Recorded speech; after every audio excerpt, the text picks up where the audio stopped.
Welcome, my darling true crime angels, to WebSleuths YouTube Live. My name is Trisha Griffith, and I am delighted to tell you that I manage this amazing website called WebSleuths.com. It's been around since 1999. It is the place to go for true crime discussion, and it's not full of gossip and name calling and bullying. No, it's like adults acting like adults. That's shocking, I know. And the two cases that we're going to be talking about tonight both have amazing discussions going on WebSleuths.com, and I'll be putting those links into the chat as well. Welcome, everybody. I don't know where you're at, but where I'm at in Dallas, I am wilting. No, I'm not wilting. I'm melting. So if I look a little melted, that's why. It is, I don't know what it is about this heat. I guess it's the humidity, the heat. It's close to 100 every day. It has been all week. And I just, again, I'm going to blame any mistake I make on the heat. So, of course, it's never my fault. Normally, I blame it on Stacy, but she's taking the week off. She will be back on Monday. And let me remind you, we are both working hard, getting ready for the end of, excuse me, Author text bug nut at the first, with your little chew toy here. We are getting ready for the end of the world again on July 22nd. It is our yearly 24-hour broadcast where we choose an organization to raise money for. And what we do is we show people that Chad Daybell is not to be believed. Okay, he is trying to start a cult behind bars, and we're going to do everything we can to stop him. And in that 24 hours, we are going to be talking to victims' families. We're going to be talking about cold cases that nobody's ever heard of. We're going to have a lot of interesting things. We'll have a lot of fun. A lot of it will be very, very serious. And of course, we will go into the victims of the Daybell Vallow murders, because they should be remembered as well. And we will be announcing very soon the organization that we've chosen that we will be asking you to donate money to during the 24-hour live stream. We call it the end of the world again, because Chad said the end of the world was going to happen July 22nd, 2020, and it didn't. And we think maybe he just got the year wrong, because usually he's so right about everything. He is the most repulsive, disgusting human being. And again, ignoring him does no good, because he's trying to start a cult behind bars. And guess what? He has people that follow him, and that's terrifying. So we're going to do this every year. We'll do it every year until I die. There you go. The end of the world again. We're going to start it just a little bit before midnight Eastern time on July 21st. We go for the full 24 hours, and we certainly hope you will join us. Okay, a little bit later on tonight, Jessie, our mad chatter from our wonderful group, she has been working hard all day to get everything arranged for us to understand what happened in the last day of the preliminary hearing for Tyler Robinson. He is charged with the murder of Charlie Kirk. And it was very intense today. A lot happened, and it can get really confusing. And I'm so grateful for Jessie. She has a lot of things she's going to be showing us tonight. She says she has a new theory that, again, this isn't, when we talk about this sometimes, I'm not necessarily referring to Tyler Robinson's guilt, because it's up to the state of Utah to prove the guilt. It's not up to his defense to prove his innocence. Now, the defense is there to blow holes all through the prosecution's case. And again, he may be guilty, but if the evidence isn't there and the jury is not confident, they should find him not guilty. Doesn't mean he's innocent. But again, we can go all through that. We'll go more into that as it gets closer to the trial date. But anyway, the last day of the preliminary hearing was today to decide whether he should be bound over for trial. I don't think there's any question that he'll be bound over for trial, and Jessie will be here in a little bit. But first up, yes, they're at it again. The Duggar drama here, people. We've been talking about the Ohio House of Horrors, and that is the 16 children found in a small home just covered in feces. They were described as feral children, and it was terrible. Well, the Duggars had 19 kids. However, they did seem to keep things neat and tidy, but that doesn't mean that they didn't damage their children, in my opinion, deeply. And that's proven by the fact that 2 of their male children, one has been convicted of child abuse charges, and another one is going to trial on child abuse charges, and they're horrible charges, terrible in nature. And there is a little bit of news about Josh. Now, Josh is the one that has been convicted, and he is in prison. And Little Texan is here to tell us a little bit about that. And then Little Texan is going to tell us about some gossip, and we want to make sure that you understand it is gossip. It's not, we're not saying it's factual, but it's from a source that at many times has been factual. And Little Texan is the one to tell us all about it, not me, that's for sure. And of course, we have a great discussion going on both cases, on Josh Duggar and on, hold on just a second, let me grab it here, and on, just a minute here, Joseph Duggar. Couldn't remember his name. Joss and Joseph. We have two discussion threads going on WebSleuths.com, and I'll be putting both of those in the chat and in the description. But everybody, let's welcome back the queen of it all, the queen of Duggar drama, Little Texan. How you doing, Little Texan? Doing well. Good, good, good. Now, it's not anything big here that's happening, but I feel that any chance that we have to talk about either Duggar, either Joseph or Josh, I think we should, because I want people to remember what Josh has been charged and found guilty of, and remember the fact that his wife, Anna, is standing behind him, and he's going to get out in like 2030. Is it 2032? 2033, February. Okay. And he will still have minor children at home. And remember, he was found guilty of horrible child pee found on his computer. Detective said it was like one of the top 5 worst cases he'd ever seen. It was terrible. It was pictures that he was downloading. And videos. And videos, yes. And now his brother, Joseph, is charged with, we believe it is his sister-in-law, of doing something to her physically. She was nine at the time, sitting on his lap and under a blanket. Now, again, we're just kind of, we don't have exact facts, but it was basically over the clothing, that type of thing. He supposedly has admitted to it, but we'll talk about that in a minute. But let's go to Josh. Josh has been found guilty. He's in federal prison. And what is the latest on Josh Duggar, Little Texan? Well, when we last visited him, he was in Seagoville, FCI, near Dallas-Fort Worth. And he was getting, smacked again, rightfully so, by the federal courts for wasting their time on yet another attempt at an appeal. Now, he has since filed an appeal to the appeal. I don't know what number he's on. R. Kelly's lawyer is getting paid, I assume, by Jim Bob to keep filing these ridiculous things on his behalf. However, right after that happened, suddenly Josh's location changed, and he was at the Federal Medical Institute or Corrections Institute in Fort Worth, and he was there for a hot minute. I mean, a couple of weeks he was there. We don't know why. But I mean, is it safe to assume that maybe there was a medical issue? It's certainly possible, but who knows, right? We haven't heard of anything. If there was some sort of, great act of violence in the jail or something, I think we would have heard. But anyway, so he was there for a while. Then he moved again. All of a sudden he was in Texarkana at the Federal Corrections Institute there. That was weird, but okay.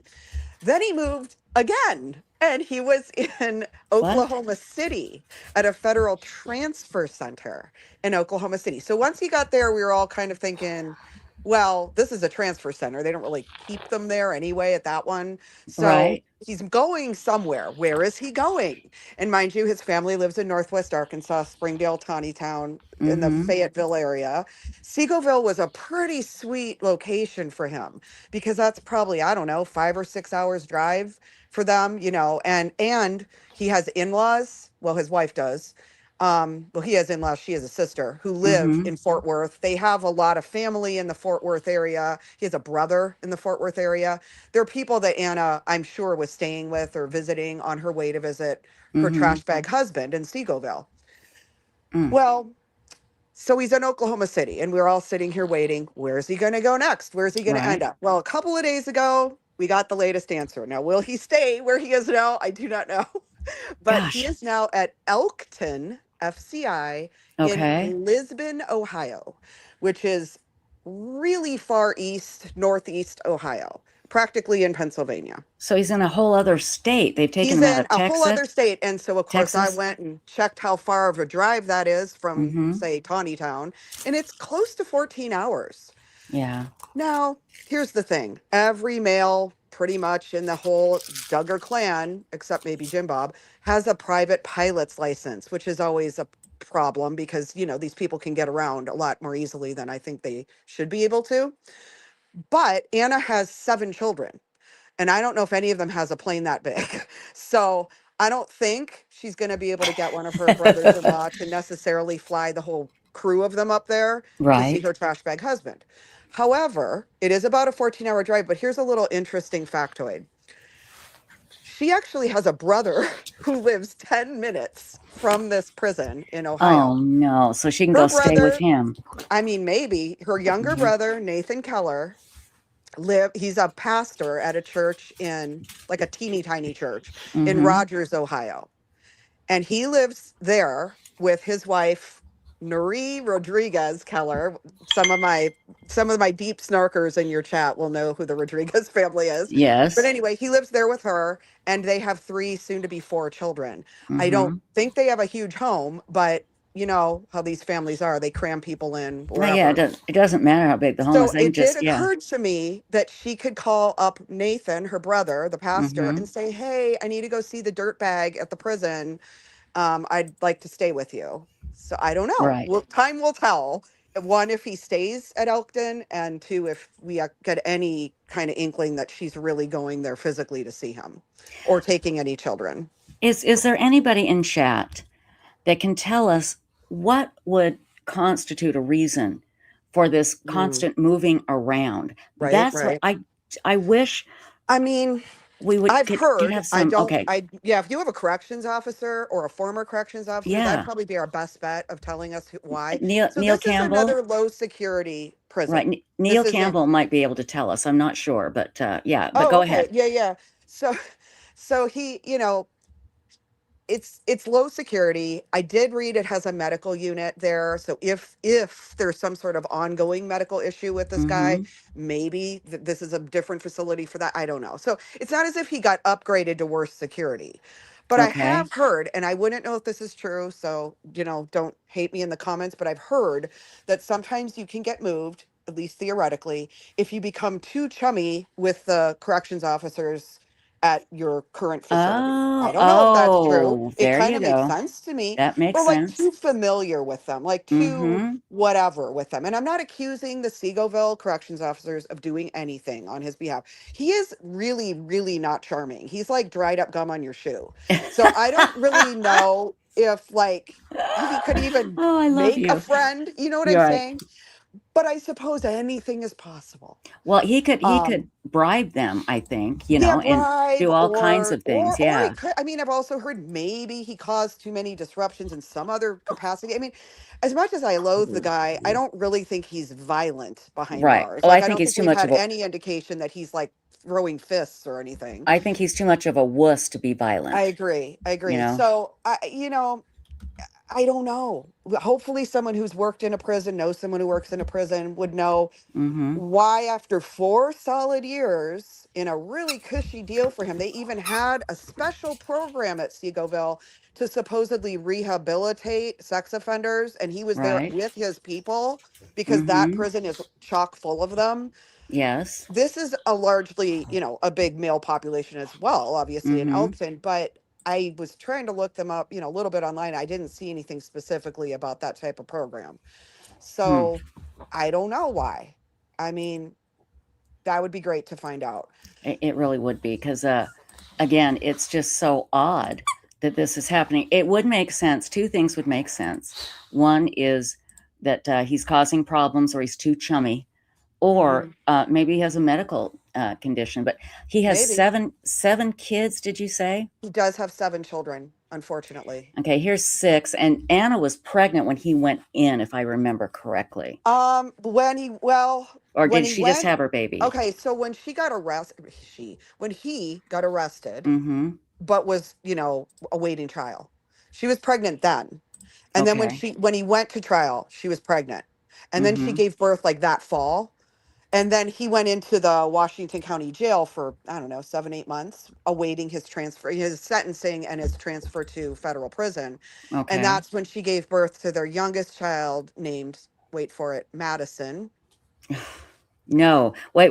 Let's remind everybody why Madison is such a weird name for them to Oh, yeah, it's not a choose. weird name for normal people. No, But, but explain what this dirtbag did well, and why I mean, Madison matters. to us mere mortals, this is among the less dirtbaggy things he Yes. probably has done because he's so vile.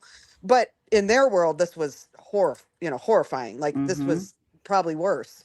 He cheated on his wife, and part of how he cheated on his wife was through the Ashley Madison website.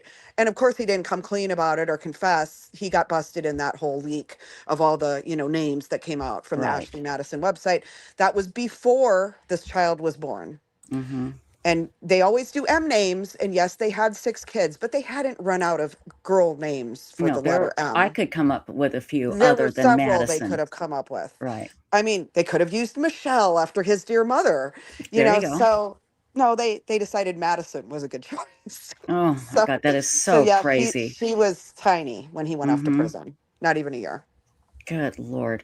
Let's see. We have something here from chat. God, I hate that YouTube has put, when they put the names together, they're all like together in one big word, and you have to sort them out in your brain. This Hmm. is Chrislam, I guess, with him being out of range for that 500 miles, because then it's a little bit harder to get there, in a day or so. You'd have to pay Mhm. to stay somewhere. So it's detouring people. So yeah, especially Anna. Yeah, it's detouring Anna, that's for Yeah, sure. it's definitely a much farther drive. I mean, like I said, probably close to 3 times as far Mm-hmm. in terms of Yeah. driving distance. However, she does have a brother literally about 10 minutes away from where he is now housed. Now, Mm-hmm. what is her relationship with that brother? I couldn't say for sure. I Right. mean, who knows, right? But, brother is a pastor. She was raised in a family, as was this brother, where prison ministry was a big, big part of what her dad did, like a huge R- part of what he did. It was his main Okay. thing. And so I suppose in theory, they can't say no to ministering to those in prison. There you go. So even if she didn't stay with the brother, I'm sure Mm-hmm. he could find somebody who could. Now, I don't know about her and the 7 kids, but if it Right. was like just Anna flying in, Mm-hmm. you know, or driving up or whatever, I'm pretty Right. sure somebody up there will figure out where she can stay. Yeah. Oh yeah. Somebody will let her stay somewhere. Absolutely. But it kills me that she is sticking by him after Yep. all the evidence.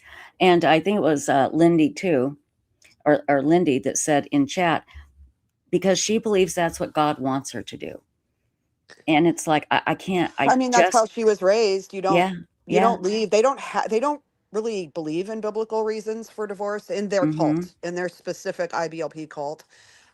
There really isn't a way for a woman to divorce. Right. So I mean, she could, but it Mm-hmm. wouldn't go so well for her. And she has almost no education, and she has 7 children. And so what's she going to do? I agree. I understand that would be very hard. But why Hmm. would you put your 7 children? Would you put them in front of a train, on a train track with a train rushing toward them? No, you would do everything in Oh your no, she's a power. terrible mother. But Yeah. I, No, but I you're mean, right. what is she going to do? She's got Jim Bob supporting her Yeah. lifestyle. Well, that's Now, true. maybe if Jim Bob had never hit it big, never made all that money, I don't Yeah. know, because her family is dirt poor, her family of origin. Very, very So poor. it's Right. not like she could, even if they would take her back, which I don't think her dad would. I Mm-hmm. mean, truly, that's not his mantra is leave and cleave and get away from here kind of thing. You can come visit, but like we don't want you to come back. This is horrible. She This is does actually horrible. have a sister who was divorced, and I don't even think that sister has been, exiled from the family. She shows up in like family photos, but I don't Mm-hmm. think it's a point of pride for them either. Right. Uh, Also, that sister didn't have 7 children at the right. time. Lynn Jen too says, didn't she have a brother that wanted her to leave him, or am I thinking of something else? She did. I I don't have know. since, it's a different brother, and I Okay. I think it was, oh shoot, what's his name? It's either David or Daniel, because there's 2 D's and then there's Nathan. Nathan is the one who Mm-hmm. lives in Ohio. Um, Yes, she did at the time. I have unfortunately heard since that he is like fully re-enveloped in the cult, and I think married someone from the Oh cult. man. I don't know. I can't say that's for sure true. At the Right. time, yes, she had him, and possibly the divorced sister Mm-hmm. maybe could have reached out to her. Don't know. Um, yeah. I would like to sit down with her and say, Mhm. okay, your husband has done this. He has downloaded these horrific pictures of little teeny kids Well, in the video, and the that was a videos. torture video. Yeah, Yeah. exactly. Of torturing children Hmm. for Yep. for For sexual. gratification, Yeah. for Hmm. sexual gratification. Yep. How can you justify staying with him? And She here's what doesn't believe that he did it. she really She doesn't. truly, I really don't think, I think she has herself convinced he did not Mm-hmm. do it, because he has her convinced he did not do it. Jeez. She really, truly, honestly does not seem to think he did it. She is convinced that their sex offender, one of the many in their orbit, Mm-hmm. one-time employee who wasn't in the state at the time and totally, absolutely did not partition that hard drive, and actually has a sex offense that's gross, but not anywhere near as gross as little kids and babies. Right. Right. Um, she absolutely thinks that guy is guilty. I really think she does. So she's just deluded herself. Here's Yeah. what I think. Here's what I think, Little Texan. I think if she came out and said, I have 7 kids, I have no education, I need help. Can somebody help me leave my husband? I Yeah. think most of She could write America, a book. yeah, We've write a all book. said she could write a tell. She could make She's millions. actually not as illiterate as a lot of them are. We found that out from the emails that were Mm-hmm. released, that she was sending back and forth. She's no genius, but Right. she's quite honestly probably one of the more literate of them and a little bit Mm-hmm. more articulate. Get a ghostwriter, she could make a huge amount of money. If she Yeah. really spilled the beans on the Duggars Oh, and can you even just imagine? stuff of the cult, I Mm-hmm. mean, she would not have to worry about working or staying with that scumbag. But she's But not going to do that. when you literally have the fear of God in you, Yep. I guess She you can't. literally thinks she will go to hell, like Yeah. quite like in a literal sense. So yes. Mm-hmm. I can't. I just again, I I wish know. there was a way to deprogram these women. I really I do. know. Yeah. Oh, yeah. Exactly, Lindy. Too. Anna's GoFundMe would be for a million. I mean, so many people would rally around Yep. her to help her. No, she legitimately walked out and left. Yes. Hmm. Right. It's crazy that she doesn't see this, but yeah. Oh my God, it just makes me sick. So now we were talking beforehand that there is some gossip out there, and again, we do like to deal in facts, but uh, Oh, I this is back to Joe. Yeah, not oh, about but Josh. yes, I don't really have any Josh gossip other than us all wondering why he keeps getting moved around. yeah, yeah, But Josh no, White. But no this is reason. this We is don't know. Joseph, right? This Yeah, is yeah, Joseph, yeah. and again, let's remind everybody, he is charged. We believe it was his wife Kendra's little sister that he abused. Supposedly, he admitted to it, apologized to it. It was in a phone call, and supposedly to the detective. I would assume it's on tape. Again, the arrogance of thinking he could just, if this is true, and that he could confess to it and it would be okay. I guess he thought it would just go away if he admitted to it. I don't know. I don't understand it, Little Tex, and I don't get it. But now he's being charged by the state of Florida, and Right. it literally could be life. And this is his Yes. wife's little sister. Now, his wife's family was renting a house from them, from Kendra Yes. and Joseph. That's right. And tell us what's going on now, and let's preface it that Well, this is not factual, but this comes from a source that first, has been trustworthy. first a reminder of the actual facts here about what's happening next. Joseph, I know we have the Tyler Robinson trial going on. I'm not arguing that this would be anywhere near as important as that. Mm-hmm. However, he does have a pretrial hearing this coming Tuesday in Florida, July 14th. Okay. So I'll And keep what? you posted, Yes. Now, assuming that that goes forward. is that going to be live streamed? I and maybe because they've been live streaming all his other hearings Okay, that would on be their great. YouTube page. So Right. I don't even know what time it's scheduled. Oh, is it 9 o'clock? It might be 9 o'clock, which would Okay. be, I'm Central Time, so it'd be 8 o'clock. But yeah, so he does have that coming up in a few days. I hope we'll get a little more information, although it is a child who was 9 at the time, and they, I Mm-hmm. hope, are going to do their best to protect some of Yes, this. we hope. But yeah, I think it will be probably live streamed, or we'll find something about it, or Right. some sort of Okay. recap in the news or something. So Good. keep not to rival the big trial that's going on right now, but that's coming up in a few days. Okay, Um, great. Now, as far as the Caldwells, so there Now, is let's a tell long. everybody who the Caldwells are. So that's Kendra's family of origin. Okay. Kendra Caldwell, that's her, maiden name. Um, her family left that property. We Mm-hmm. had heard that, they were moving off that property. They were possibly evicted. It's a little bit unclear, but most likely by Joe and Kendra and the greater Duggar family, whatever. Mm-hmm. Um, Also, Paul's a pastor. He had a very small church there, and apparently that wasn't doing great business. There is a rumor that Joe and Kendra had just left the church days before Paul allegedly made the call to the police about this abuse that Okay, had stop happened right in there. 2020, Stop right there. They left her father's church. Like, weren't supposedly. okay, Hmm. this is not factual. This is what we have heard. But supposedly, Joseph Duggar and his wife left Yeah, her father's church and just said, bye bye, we're not supporting this anymore. We're not going. We're done with sure. you. And then a few days later, this happens where he Calls the police. yeah, where the father-in-law calls the police. Right. Gotcha. Okay. So this is all according to a longtime Duggar snarker, but she poses this Mm-hmm. as this is alleged. She's not going to reveal her alleged sources. She's on Facebook. Life is not all pickles and hairspray. Mm-hmm. People call her Pickles. Anybody who Okay. follows the Duggar, you know, Knows her. cinematic universe probably knows who she is.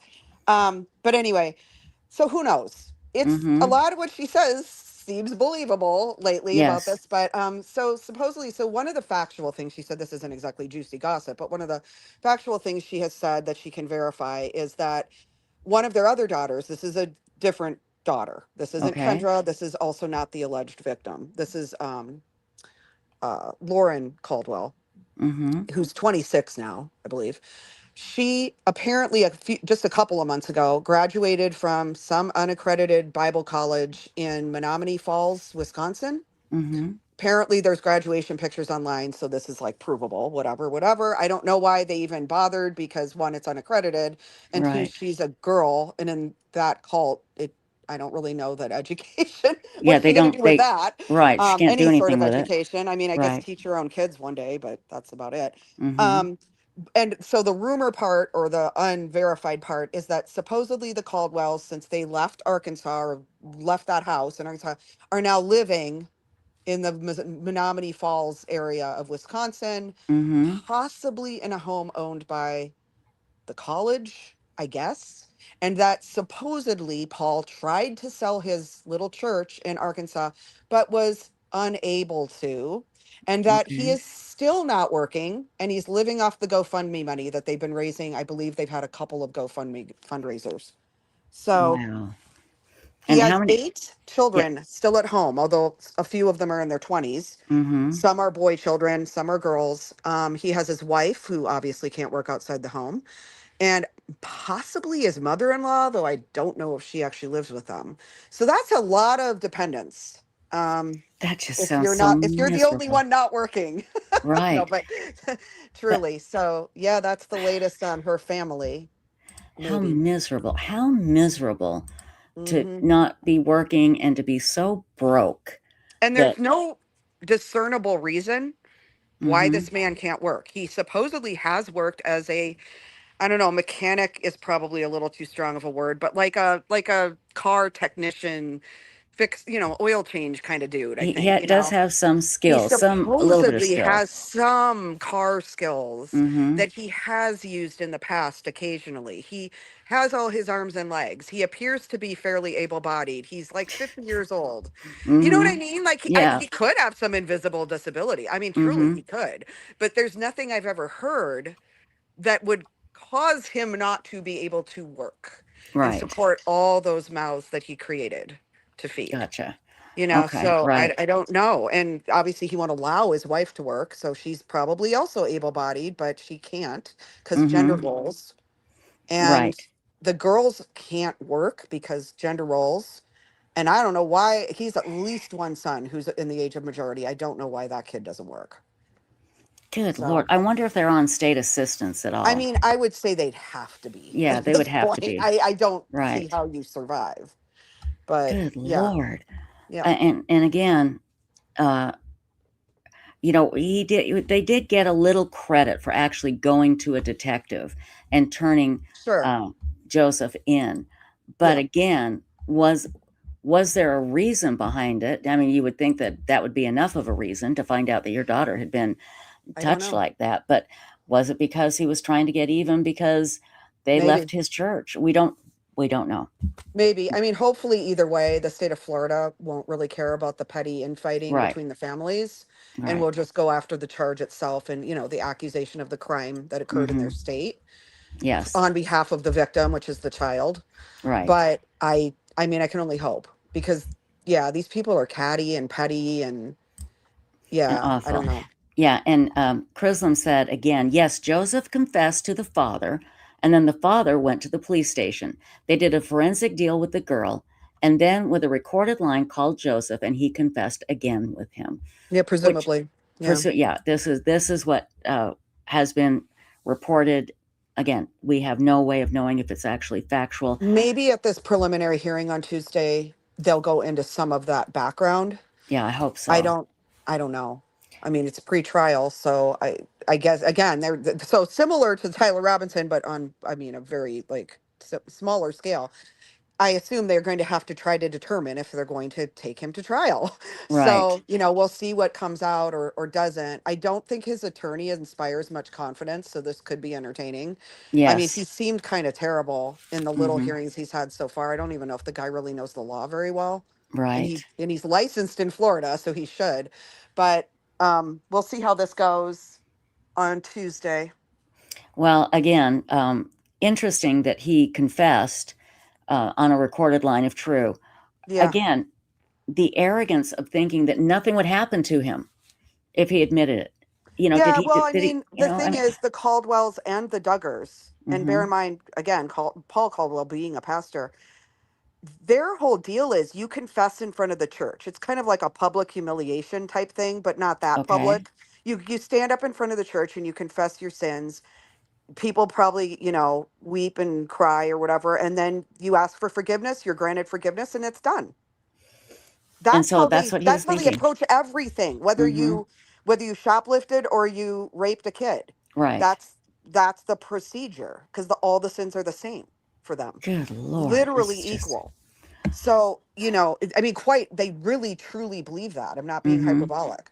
So, they believe they are equal. And if you confess and you, allegedly are repentant of your heart or whatever, okay, all is forgiven. God forgives you. We forgive you. Move on. Sweep it under the rug.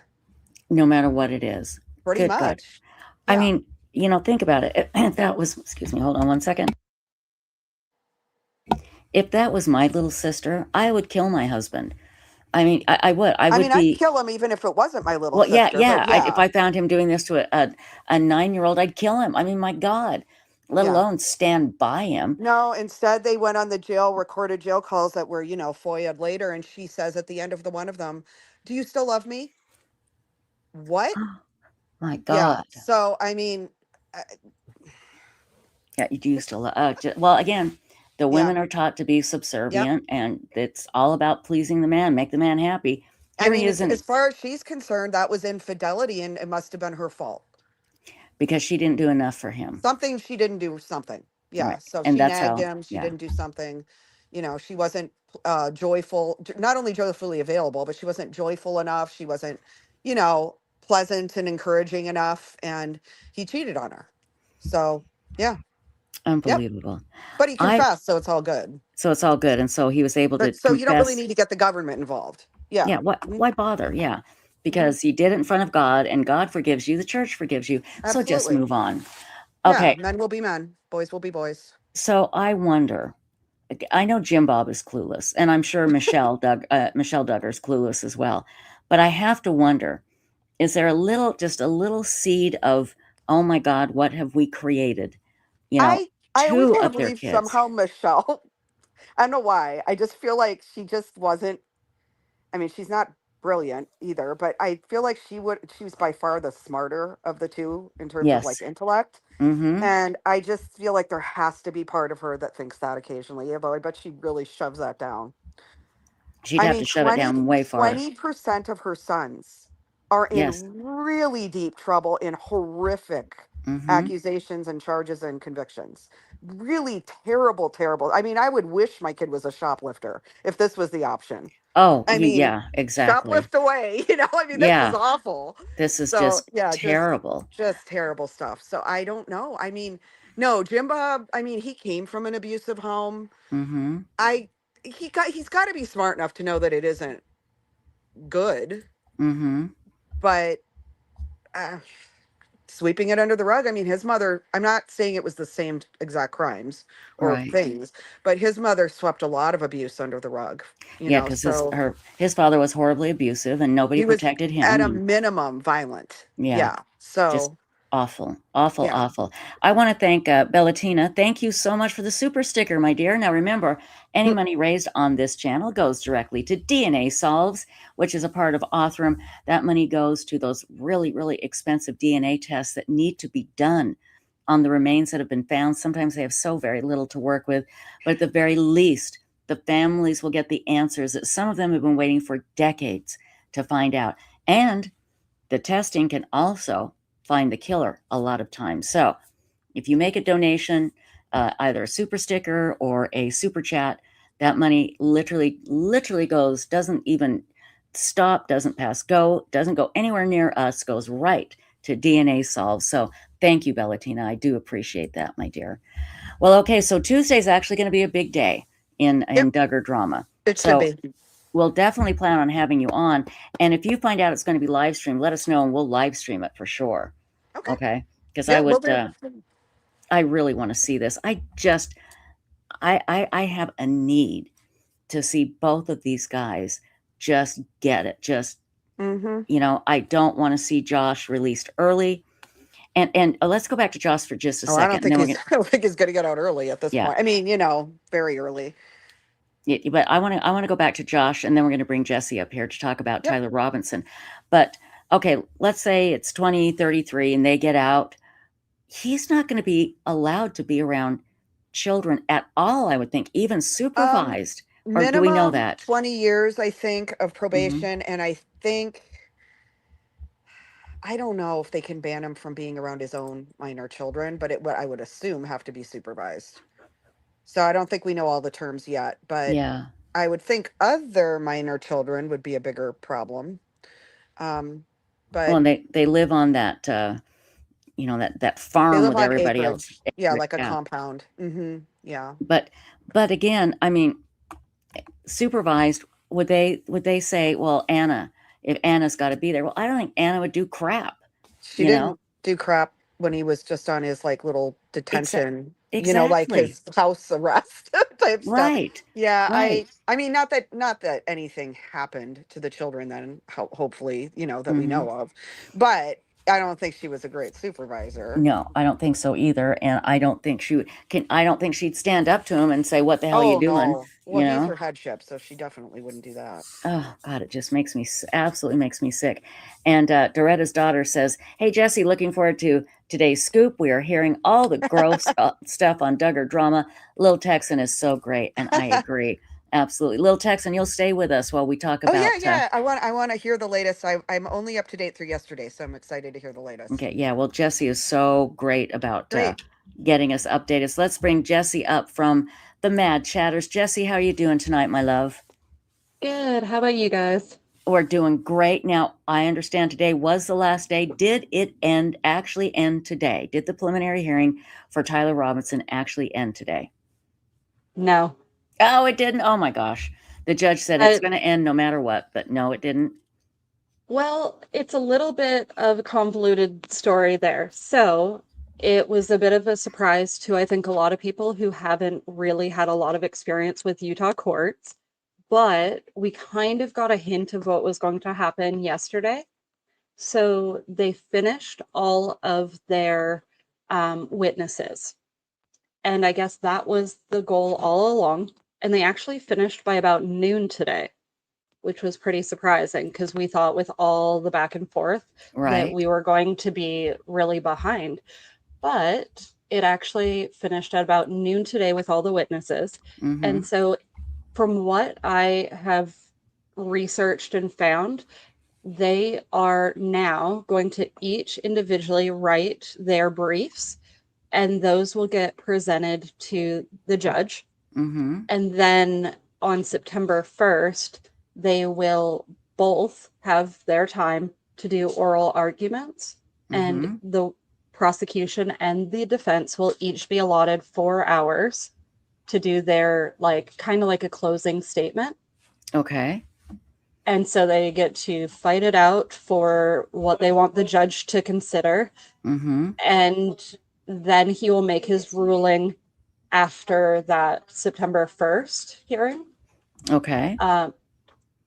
But from what I can tell, he probably will not make it on that day. He will take all the information from the arguments on the 1st and then go back and then publish his decision from what I've gathered. Publish it like the next day, or take a few days, or do you have any idea?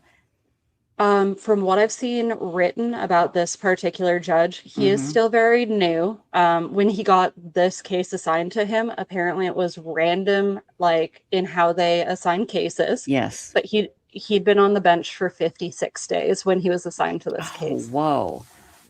Dang, that's quite a case to be assigned. Yeah, it's quite the career case to be assigned right when you start. But from what I've read, he definitely likes to take his time in making his decisions.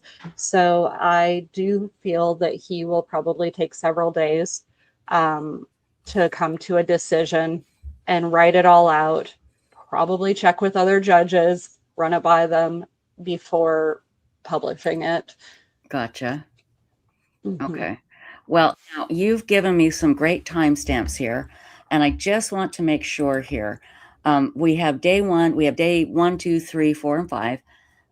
The first day 1 timestamp is from 39 seconds at 0.17 to 42. So it's just a little 3-second clip. 39 minutes. Oh, that's 39 minutes. And oh, gotcha. I'm sorry. Duh. Sorry. I'm so glad I asked. So that's 39. So that's 3 minutes. Okay. So we go to the timestamps because you guys, let me tell you what Jesse's done. She's gone through and has gotten clips from every single day, put them together in order. So we will have a good idea of what has happened from day 1 without having to watch 8 hours every single day. This is just going to take, maybe 20 minutes, 15 minutes, maybe. Should we start with the timestamps and start playing them now? Is that what you'd like to do? Yeah, for sure. And I can talk for a second while you pull up the first one. So this is from day 1, and this is 39 minutes in. Okay, very good. Yeah, so this is the UVU officer, and I just wanted to give a really short intro to kind of who he is and how the investigation went. Okay, let me get to 39:17 here. Do do do do do do do do do do do. Oh, come on. Okay, go ahead and give an intro, and we will let me share this here, and we will play this for about 3 minutes here. Do you want to do a quick intro with it, or should I just play it? What would be best for you? I think you're good to go ahead with playing that one now. Okay, this is from day 1. Here we go. I couldn't get it right on 39:17, so just a few seconds before that. Here we go. Of the picture. Okay, thank you, officer. We can take that down, Your Honor, as far as the publication. Officer Bagley, I'm going to take you back to the date of September 10th, 2025. Do you recall that day generally? I do. Were you working that day? Yes, I was. At UVU? I was, yes. Okay. Do you remember what time your shift started approximately? Yes, it approximately started about 11 o'clock in the morning. 11 o'clock in the morning. Okay. Did you receive a specific assignment shortly after coming on to duty? Yes, I did. And what was that assignment? It was to secure the top of the Hall of Flags on the south end. So we had people that were gathering on top of that were looking down on top of the tent. So we wanted to secure that area. So I was put up on top of the Hall of Flags on the south end. Okay. My apologies, Your Honor. Could we have Exhibit 1 published again? Go ahead and republish Stage Exhibit 1. Thank you. You mentioned that you were securing the south end of the walkway on top of the Hall of Flags. Yes. And so where do we find that in this exhibit, officer? So if you can see the tent, the white tent, there's that rooftop where the red brick is. I was on top of that, and there's some actually looks like yellow crime scene tape. That was some of our barrier that we put up so people wouldn't go above that and walk. So I was sitting right by those flower plants that were by the fugal on the south end. So is the south end on the bottom of this photograph? Yes. Where that walkway kind of begins from the bottom? Yes. And you've referred to a tent. Is that the white object we see inside the courtyard? Yeah, that square white object with the tent. Okay, thank you. So you were securing that area. Yes.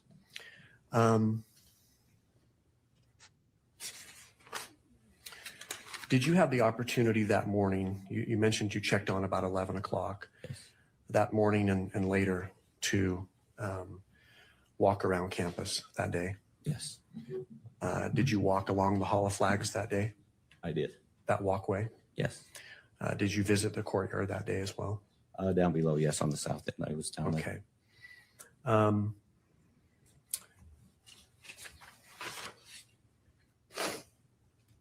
Let's see. Officer, I'm going to turn your attention to State's Exhibit number 2. And that should come up on your monitor there. Let me know when you see that, if you would. Your Honor, if we could maybe not have it on the lectern screen, we're getting reports that the documents shown on the lectern screen are being live streamed. So maybe if we could just not show that one until it's admitted. Mr. Grunander? I'll submit it to the court, Judge. I've got copies of these for myself Okay. that I can refer to as I'm asking questions. All right. Well, I'll go ahead and grant the request by Ms. Nestor. We'll go ahead and there should be a power button to turn it off. Not sure where that's at. Okay, now was that, did I do that properly? Yeah. Okay, now can you Perfect. explain what that was about? So I just wanted to start it off by showing, so this is one of the UVU officers who was working on that date. And he indicated that his shift started at 11 a.m. Okay. And so he started at 11. He was assigned to a specific area, but he also said in there that they did not do any kind of real briefing at the start of the day. Right. There was no special instructions for the events that day. Which is so weird to me. You would think there would be a massive, undertaking, and there'd be people saying, okay, here's a plan. If this happens, if there's protests, you would think they would organize something, but they didn't really do anything, right? No, they really didn't. They didn't have any kind of security plan in case there was anyone there protesting. They didn't really have anything in case there was anyone for that exact purpose. And politics have gotten so divided that I think that was definitely a very large misstep. Not on that officer per se, but on the planning overall. But keep note of the time he started being 11 a.m. for a little bit further into this. Okay, so we're gonna fast forward here, and we're gonna play about. Let me tell you here. We're gonna play about. Let's see. About 7.5 minutes. Okay, and this is still the same detective, correct? Yeah, The if I remember 112. correctly, it is. Yeah. Okay, here we Yeah. go. Let me hit share. I got to remember to hit share. Come on, Trisha, hit share. Don't mess this up. Jesse's worked hard. Don't mess it up. Here we go.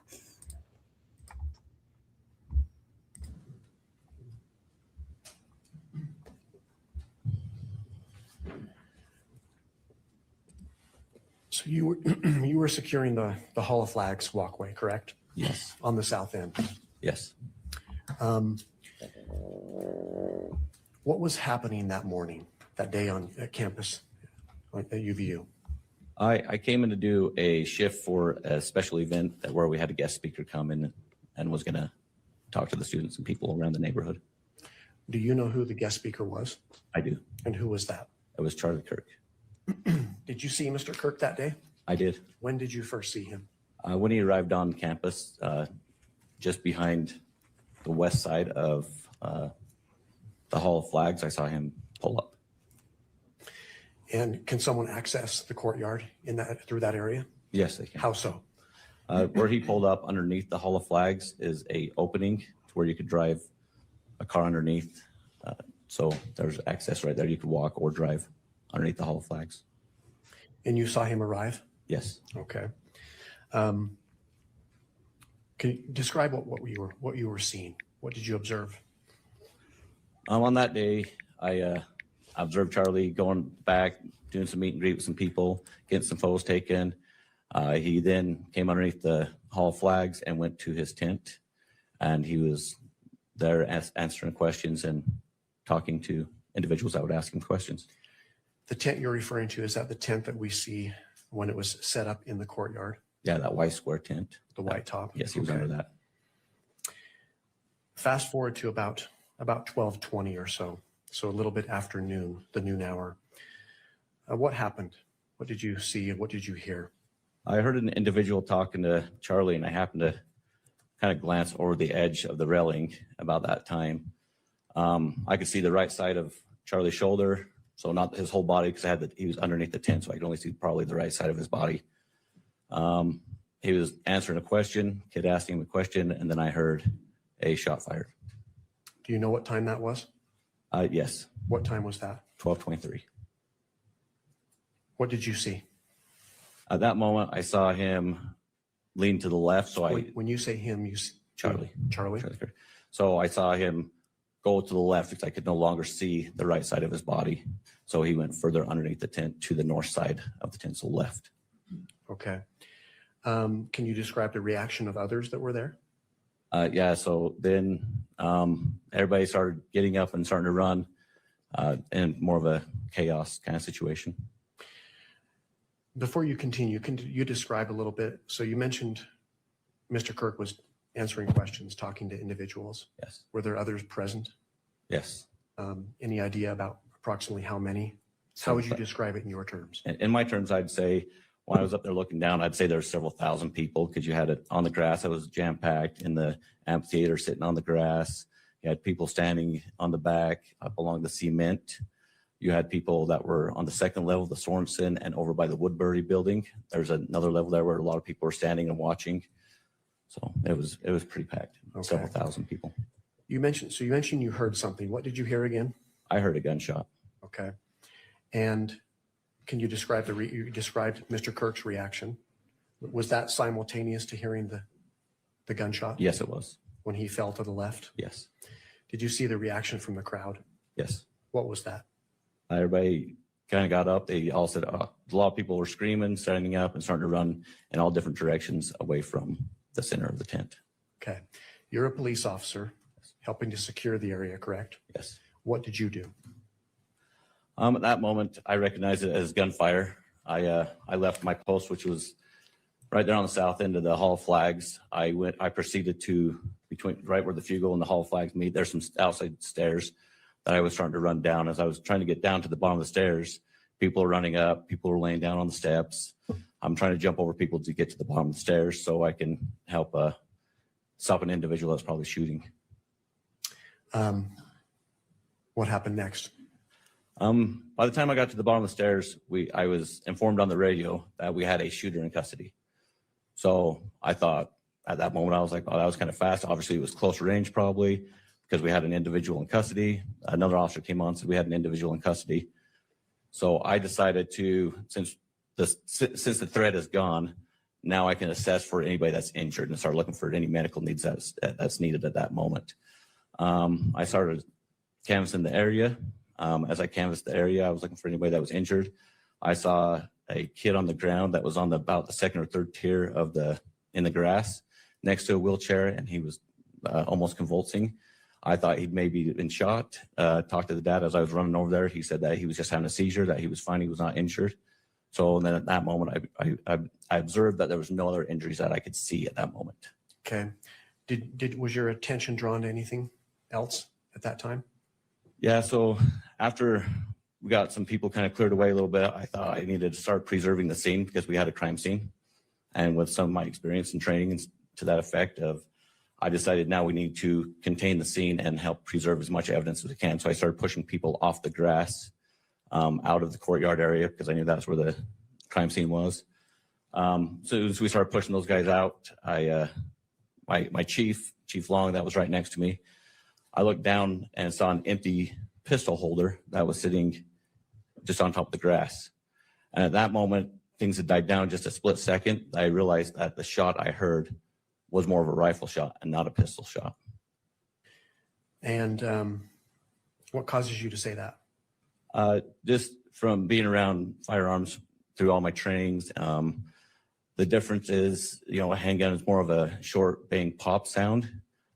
With a rifle, you have more of a longer, violent bang or crackle sound. It's more of a violent kind of sound. It's longer. So that's why I recognized it. Okay. Is a rifle sound louder typically? Yes. Okay. Going back to when you heard this gunshot, could you tell where it came from? Direction? Yes, I knew it came from the east of me. From the east of you. Yes. Okay. So you see this realization comes to your mind. What did you do next? At that moment when I saw the holster, the empty holster, I turned to my chief and I said, that was a rifle shot. And he said, I agree. And I looked up at that moment, right in the line of sight, I could see the Losi building had a direct line of sight. So I proceeded to go look at that and see what was going on up there. Okay. Can you just briefly describe your route? Okay. That's pretty self-explanatory. So basically, it was easy. There was easy access to Charlie Kirk is what it sounded like. And then he's just describing that he thought it was a rifle and there was kind of chaos. And am I getting this correct, Jesse? Yeah, but when I've watched through it a few times, I've started to notice more and more. Mm-hmm. So at the start, he says that he ran directly over, like from his post, Mm-hmm. and he believes that there was still an active shooter potentially. Right.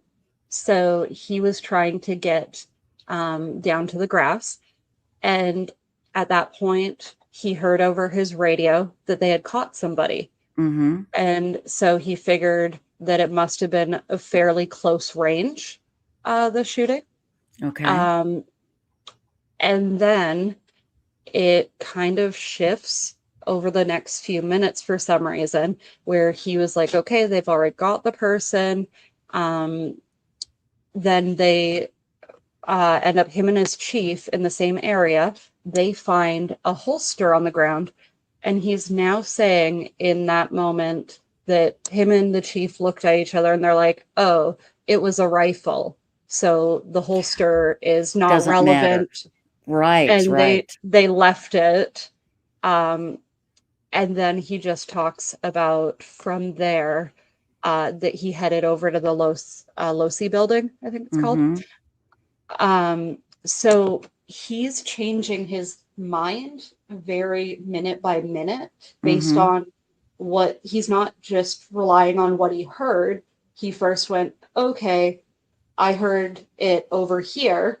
Right. Oh, wait, no, I think it must have been really close range because they said that they caught somebody already. So he must have just been like, basically, I think he's implying that someone tackled him and they've got him. Right. Okay. And yet, then within another 2 minutes here of him explaining, he's like, oh, but then we saw this holster on the ground, but the chief and we said it was a rifle.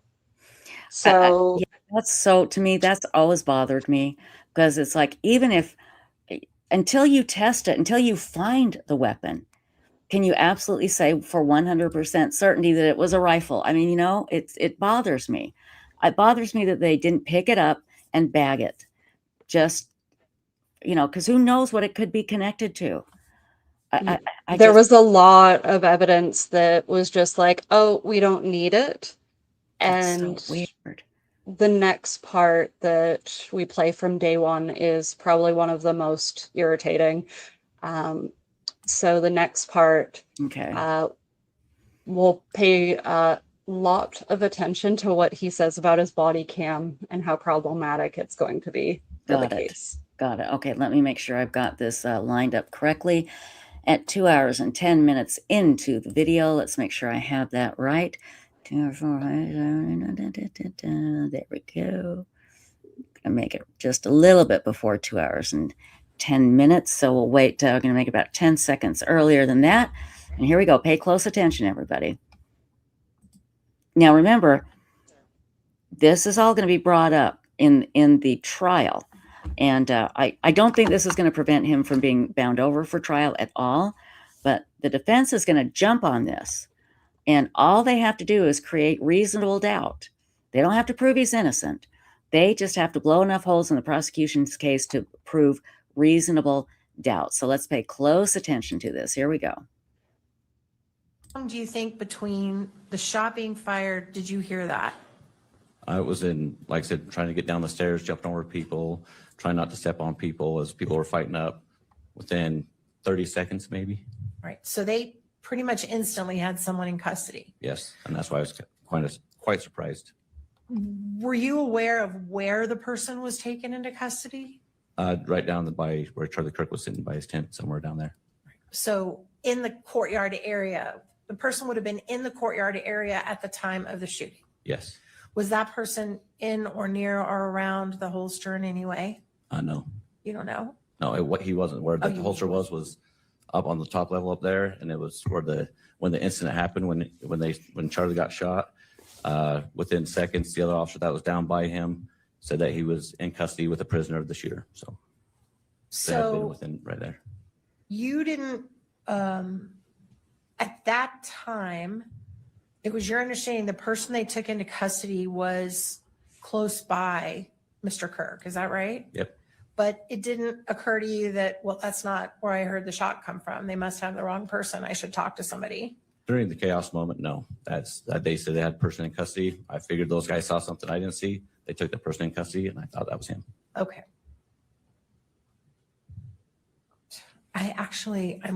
This would be a good stopping place because I'm about to start another section. Okay, So maybe we could go 5 minutes early for lunch. absolutely. All right. Thank Thank you. you, officer. We're going to go ahead and break for lunch. We'll come back at 1 o'clock. I do want to note for the camera operator, if you would just be cognizant and turn off the microphone during breaks and when we break for recess, that would be helpful. Does either party need the benefit of the you record before can we jump a break for little lunch? bit here. Okay. It's been told. Full. Did you ever have And then go back to just Mhm. just a second here. two? Cross-exam. Please be seated.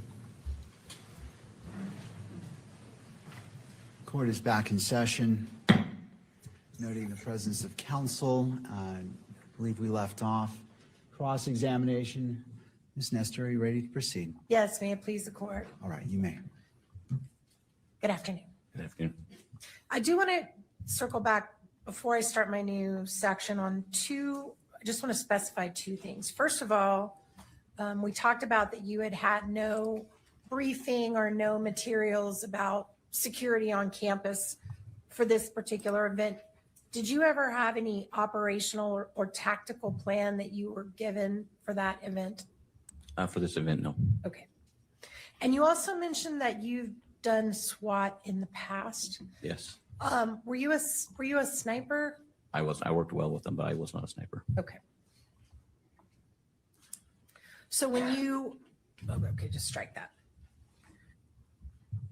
Also, we talked about the holster that was found. Are you aware if there were any other guns confiscated on the scene that day? I'm not. You don't know one way or the other? I don't know. All right, now I want to go through with you your timeline. You mentioned that you started at the Hall of Flags, right? And then you came down. It took you a minute to kind of navigate the stairs with the crowd and the chaos and everything. And then you were in the grassy area of the courtyard for a bit. Is that right? Yeah, so about 30 seconds to get down the stairs, and then I went right down to where the tent was. And that's where you found the holster.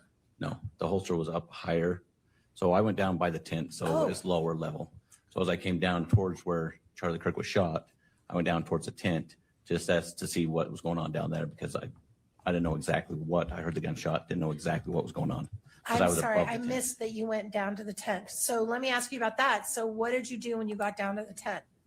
When I got down to the tent, Charlie was gone. They put him in an SUV and left. At that moment, there were still some people running around. So I decided to preserve the scene as much as I could with trying to escort people out. And that's why I went back in and started pushing people off the grass area to conserve any ammunition or any casings or anything to that effect that would be around. I wanted to make sure people were off and there was as much evidence preserved as possible. So just to be clear, by the time you got to the tent, Mr. Kirk had already been removed and taken from the scene. Is that right? Yes. Okay. So in your professional opinion, what was the perimeter of the crime scene? What do you mean by the perimeter? So The perimeter, like how far did this crime scene stretch? Like where did you want people to move off of? well, at first I wanted them all off the grass because, like I said, I thought we had a suspect in custody. So to me, it would be a close encounter. So I was trying to push everybody off the grass in case there were shell casings or to that effect that got on the grass. So after I pushed them off to that part and getting up to the top where I saw that empty holster, when I saw that empty holster is when things started slowing down for me a little bit. All the chaos and stuff that's when I realized that it was a rifle shot, not a handgun shot. Okay. And that's when you saw the Low C building and it occurred to you should go check it out. Yes, it was right in my line of sight. And correct me if I'm wrong, but the whole time that this is going on, you had an active body camera on your, I guess your collar, is that right? I was right on my Your chest. Yes. Okay, and it was on. Yes. And it appears to me from reviewing your body camera that there was another individual who was with you that went to the Low C building who was in civilian clothing but appeared to have a gun. Who was that? I don't know who he was exactly. He had a badge on, and I had somebody with me to back me up as I ran up the stairs to make sure I had somebody with me. So you don't know what agency he's from or where he's from? No. And it looked like he had a pistol. Yes. Is that right? A handgun, yes. Or a handgun. Yeah. And so the two of you go to the Low C building. Yes. When you reviewed the videotape at the police department later, did you check to see if anyone had been on the Low C building after the shooting, after this individual had jumped off that you've already talked about? Was there anybody else on the roof? Did you check and see in that gap of time? In that gap of time, no. So once I put up the barrier, I only walked up to about that point. Then I went down and reviewed the video from that moment on. So are you able to say for one way or the other if anyone else had been on that roof in between when the person jumped off the building and when you came on the roof? Are you able to say one way or the other? There was people up there looking for an individual that ran that way, because when I first got told the individual ran heading north, we didn't know where the shooter was. So we started climbing up and looking, clearing the building. And then it wasn't until I went to the PD and actually saw him jump off of the building that I knew he was off the building.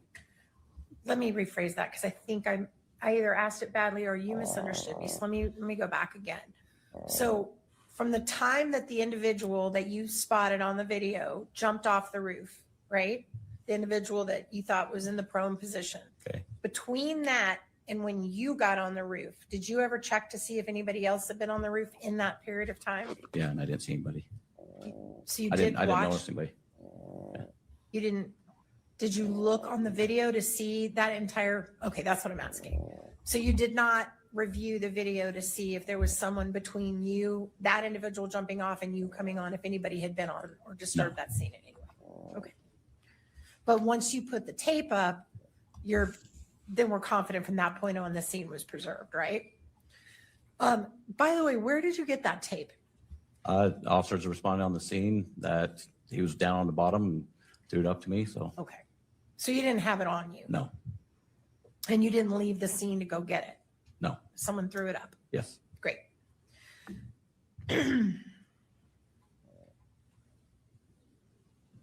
All right. While you were on the roof, did you encounter any spent casings?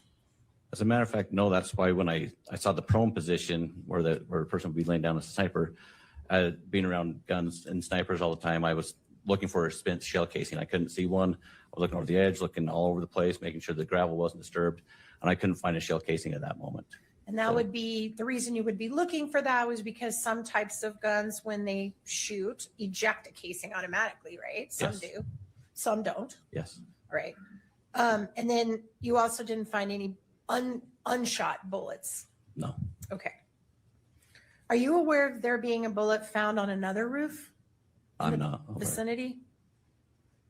Were you aware of another bullet being found on the scene, not on the roof of the Losi building? I know.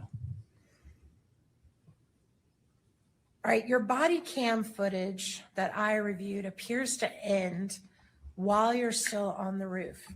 Do you know why that is? I think the battery went dead. It was just right at that moment. Okay.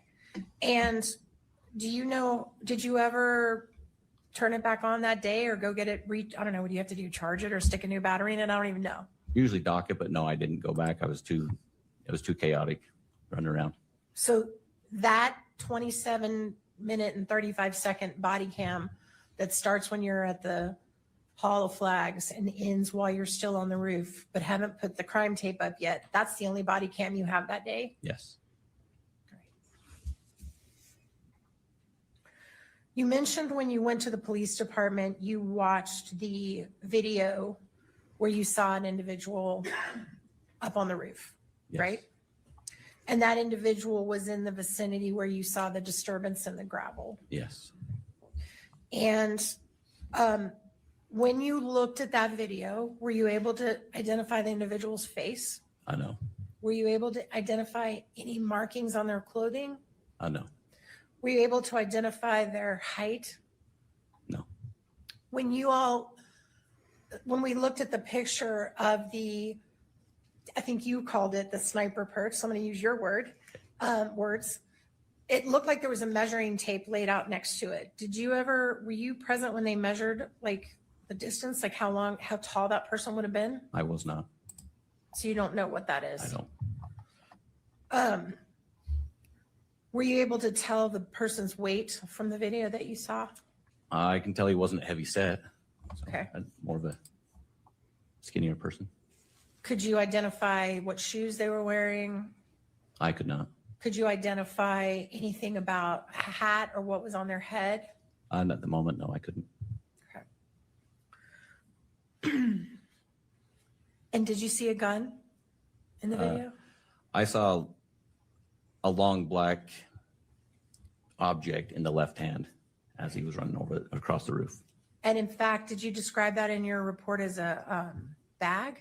I don't know. I have no idea. I don't know why. All right.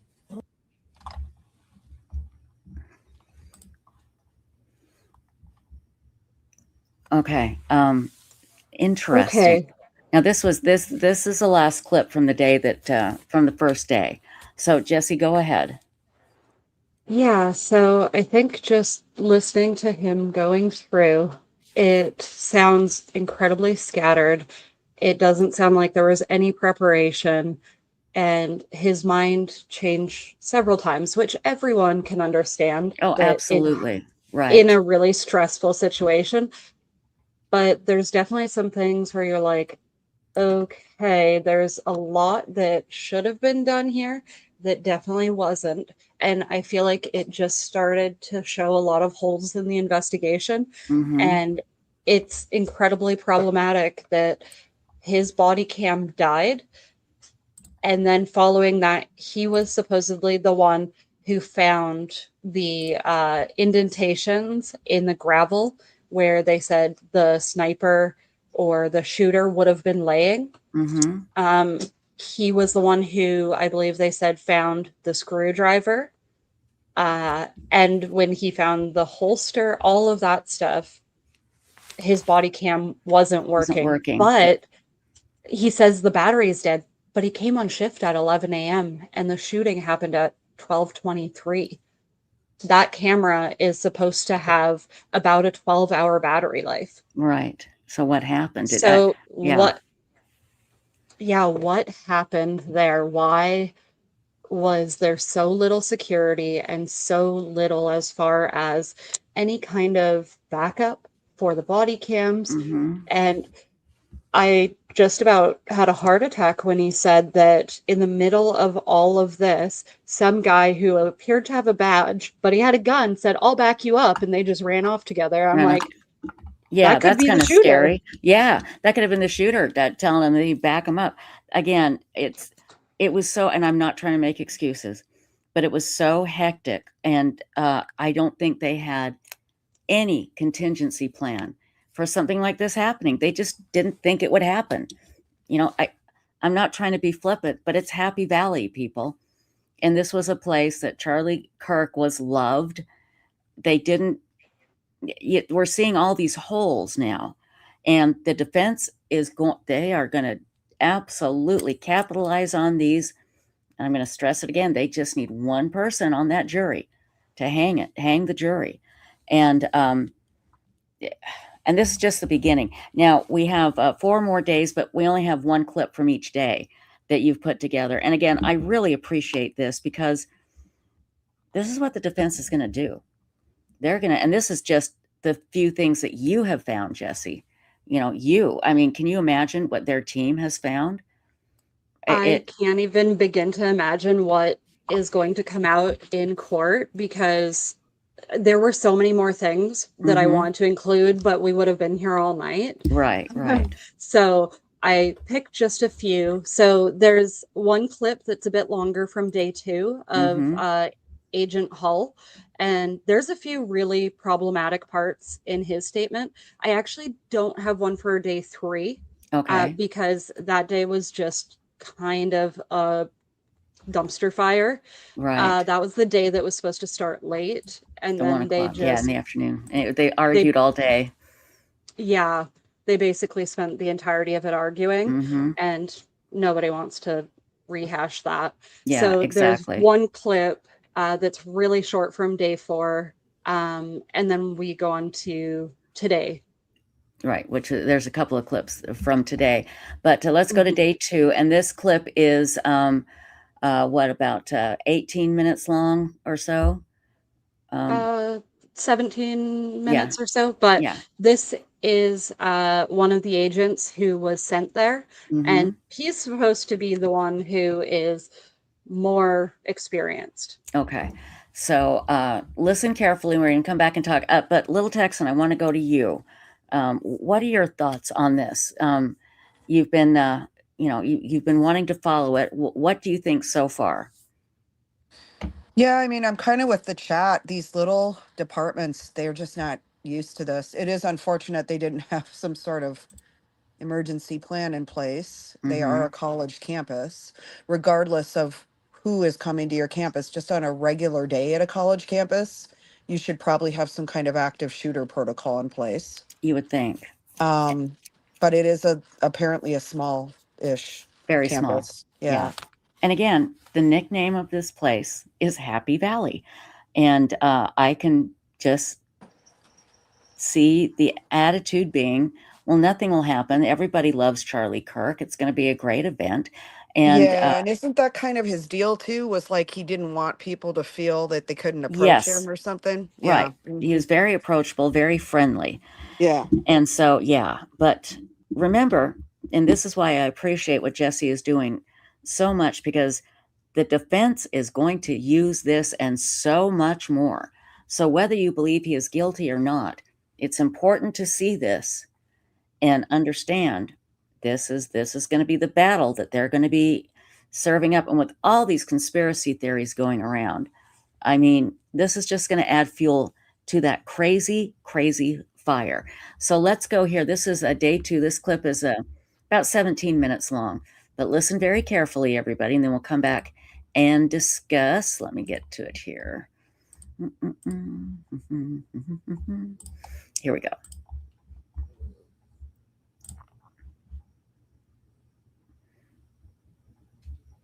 No, let me make sure I've got this correct here.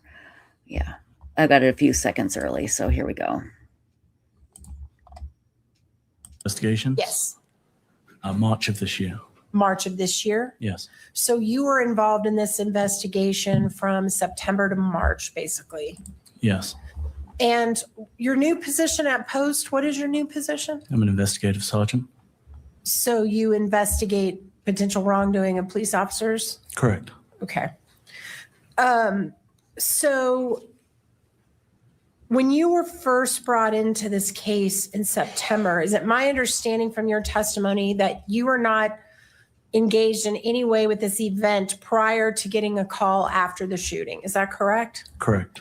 Does the SBI on occasion assist other agencies with preparing for big events like this or not? Is that not typically something you do? Not something that I've ever been involved with, no. Okay. And what time did you arrive on campus that day? I believe it was shortly after 1:30. So approximately an hour after Mr. Kirk had already been removed from the... Approximately, yes. Okay. And were you involved in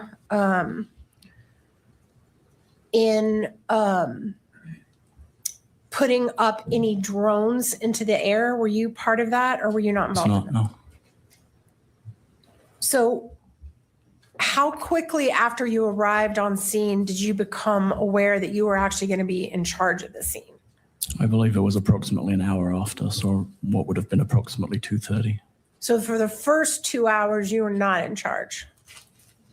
For the first 2 hours, I didn't arrive till 1:30, so no. Okay. And once you came from on high that you were basically going to be in charge of the scene, what was your first priority? What were you focused on? We were focused on, through our major crimes team and our lieutenant, putting together an investigative team and developing initial assignments and a plan as to what we were going to do moving forward. And part of that is protecting any potential forensic evidence that may be found on the scene. That's clearly important, right? Correct. Preserving the scene, right? Correct. But it sounds like that's not really your area. That was more maybe Agent Falmina's area. Agent Falmina was assigned to process and document the crime scenes. It was my understanding that the known scenes at that time, amid the chaos, had been contained and had been secured by the on-campus officers who were already on scene. And what's your understanding of what the known scenes were? In other words, the area where there might potentially be evidence that you needed to process. I know that the amphitheater area was cordoned off and managed as best it could with the number of people that were there. I was also made aware that there was a rooftop area that had been secured and also an area off of the side of that building that had been secured by an officer. And that building was the Losi building. Correct. Wasn't there also a bullet found on another building? I believe an unfired bullet had been found on another building at some point during my time there on September 10th. Yes. Which building was that, sir? I don't recall. Was that considered a scene that was worth preserving? It was not. My recollection is that was accounted for as an ejected cartridge from an officer who had cycled his rifle. Okay, I thought you said it was an unfired bullet. And now you're saying it was a That's correct. cartridge? When a weapon is cleared, Uh-huh. an officer would make his rifle ready, which would chamber around. Oh, I got you. My understanding was that's how that was accounted for. So an officer claimed that bullet belonged to him or her? That's my recollection, is that was how it was accounted for. And when was that accounted for? I don't know specifically. Do you remember what type of bullet that was? I don't. Was it a 30-06? Do you remember? I don't. Okay. Do you know where that bullet is now? I don't. Okay. So you had the amphitheater area that had to be preserved. And how far out did that stretch? The entire amphitheater or just the area around the tent or what? My understanding was the entire amphitheater area was cordoned off, and there were attempts to secure the campus itself with a perimeter of officers who were monitoring or preventing people coming and going. When you arrived on the scene, were you aware that an individual had been taken into custody? I had heard that, yes. Did you ever have any interaction with that individual? I did not. And were you advised at any point that that person was no longer a person of interest? Information was passed down that the individual was not considered to be a suspect in the shooting. And when was that, time-wise? I don't recall specifically, but I know I was on campus when I had heard that. So whoever arrested him as a potential suspect got that wrong. He wasn't the actual suspect, right? Sorry, got what wrong? That he was the shooter.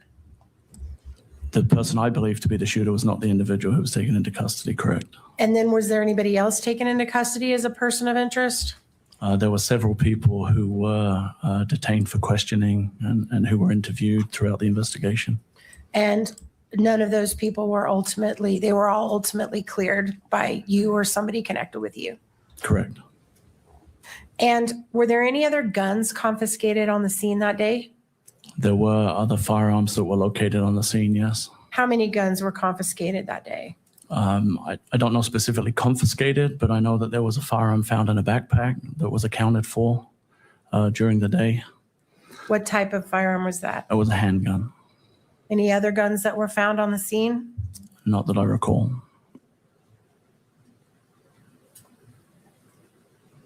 Do you recall an individual named Noah Gonzalez being interviewed?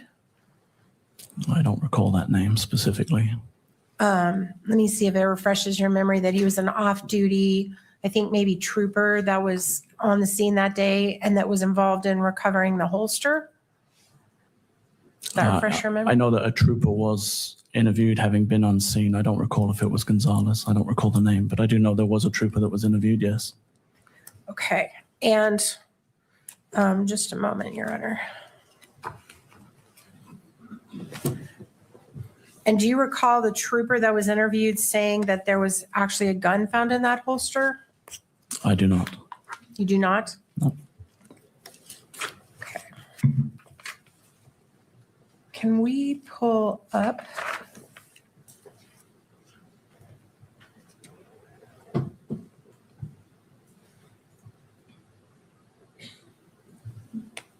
Exhibit Hole 13 and just show it only to the witness for right now?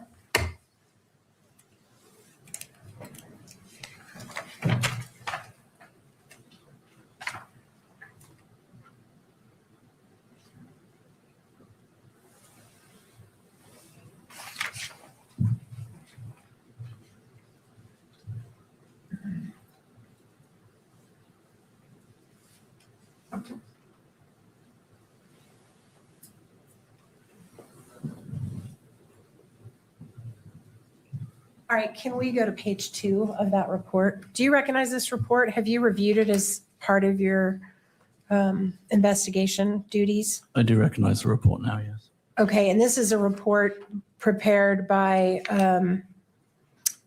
actually Mr. Davis, who's going to testify later in this matter. Is that right? Correct. Okay, and on page 2, this is the interview of Noah Gonzalez. Is that right? That's what it stated on page 1, yes. And he's an off-duty trooper who happened to be there that day? Correct.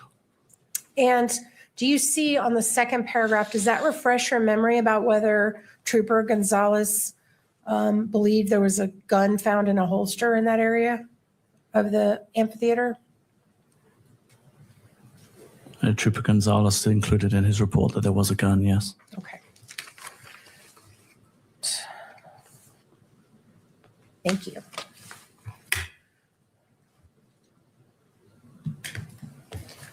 Okay.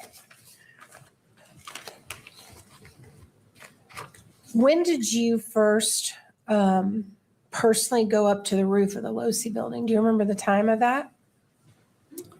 I don't recall. I know it was dark when I went up to the roof, so it would have been later that evening.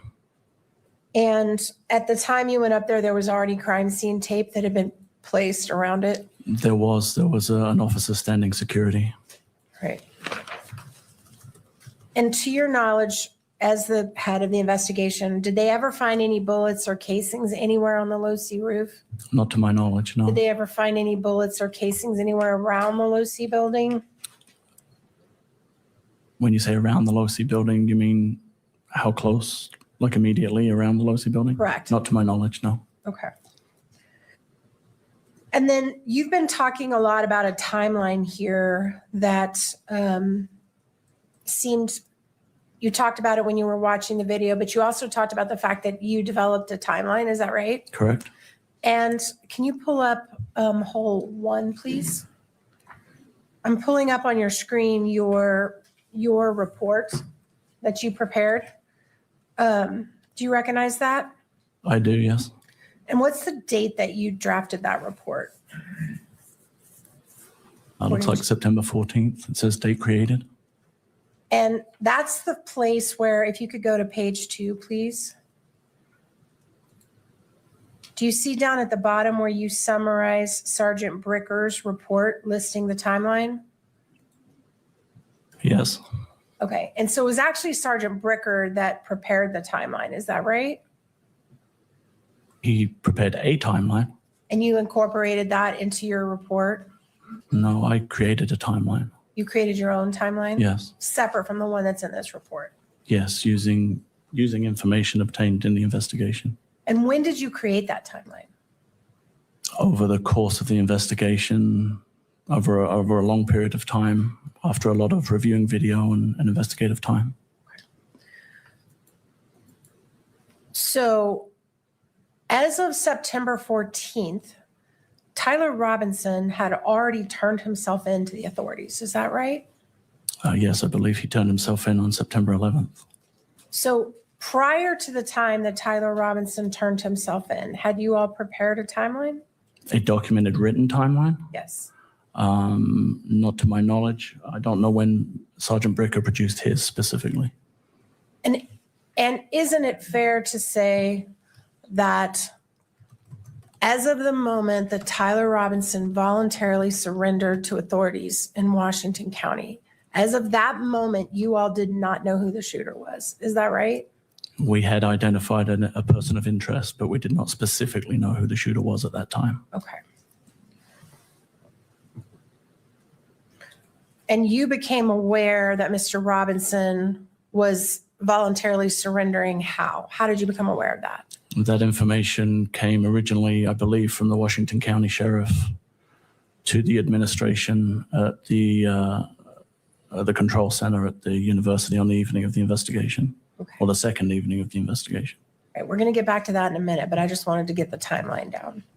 All right, now I want to go back to the videos that we've seen and the question that I just asked before, which is it fair to say that nothing about the video of the individual on the roof revealed to you, you couldn't see facial features, you couldn't see what they were wearing, correct? Of the individual on the roof? Correct.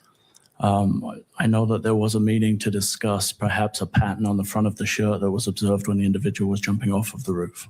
Okay, that's fair. But at that time, as of the 11th, before Mr. Robinson turned himself in, you all had not been able to determine that. Is that right? Excuse me. Determine who he was, or No. determine distinguishing features? Determine distinguishing features of the video Yeah. of the person on the roof. Yes, we had a person of interest, and those images were released to the press.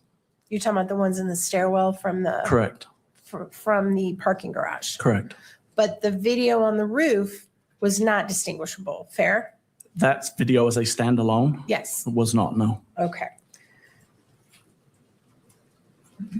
And in fact, the video on the roof, well, strike that. is it true that you had some spectators that you interviewed that had gotten a photograph a few seconds before the shooting of someone on the roof? So I'm not sure I understand the question. Did you at some point in your investigation collect from two young men who were present at the event a video that they had taken of someone on the roof about 10 seconds before the shooting? Yes, a video, yes, not photographs. A video was collected from an individual who had a video. And ultimately, some screenshots were taken out of that video. Is that right? By you? Not by me, no. Okay. That's fine. It could have been someone else. Okay. But did you see the video that those young men took? If you're referring to the video that is looking north and shows an individual dressed in dark clothing on the corner of the roof, Yes. if that is the video, I have seen that video, yes. Did you review the interview of those young men? I did not.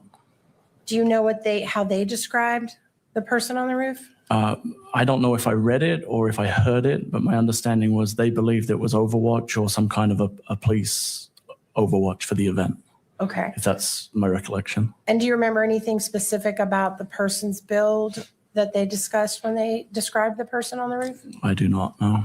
Okay.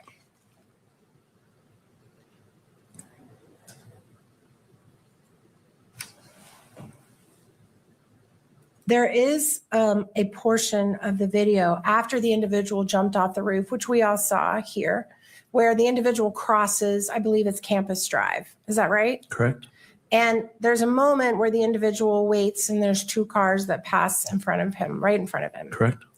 And is this the moment where you are submitting that he was holding a gun in his hand? As he crossed the road, Yes.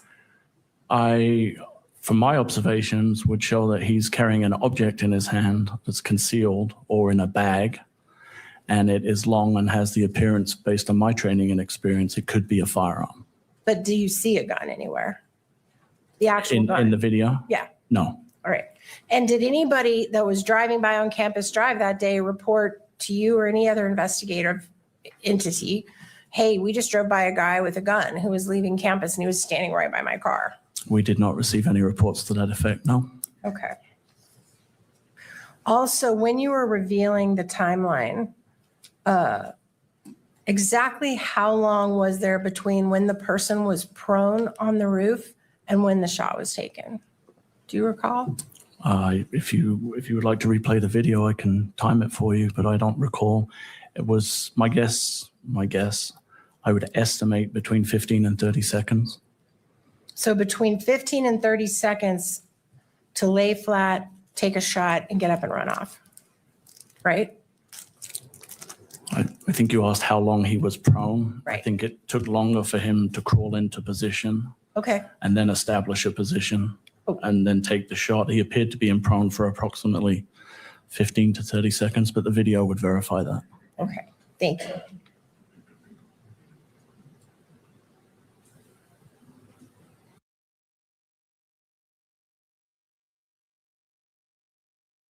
Okay, so I know that clip was quite a long one, so there's a lot There's a in lot to go there. over, but it's good. It's good. Let's go over it. Yes.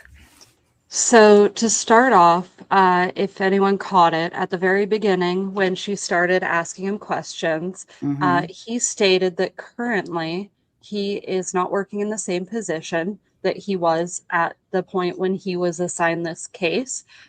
He is now actually doing officer investigations.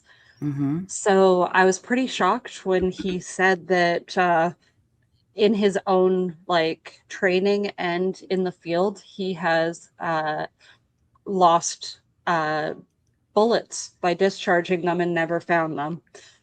That was something that I guess I am not used to hearing. I know there's actually a palace guard for the Queen who lost one round and was forever terminated. And Really? Yeah. So I don't know. I've always been under the impression that it is a big deal to lose track of any of them. Right. Well, I would think that would just if you had just asked any layperson, is it a big deal if they lose any of their bullets? I think everybody would say yes, of course. But Yeah. he didn't. Again, maybe in the U.S. it isn't. I don't know. That kind of blows my mind, to be honest.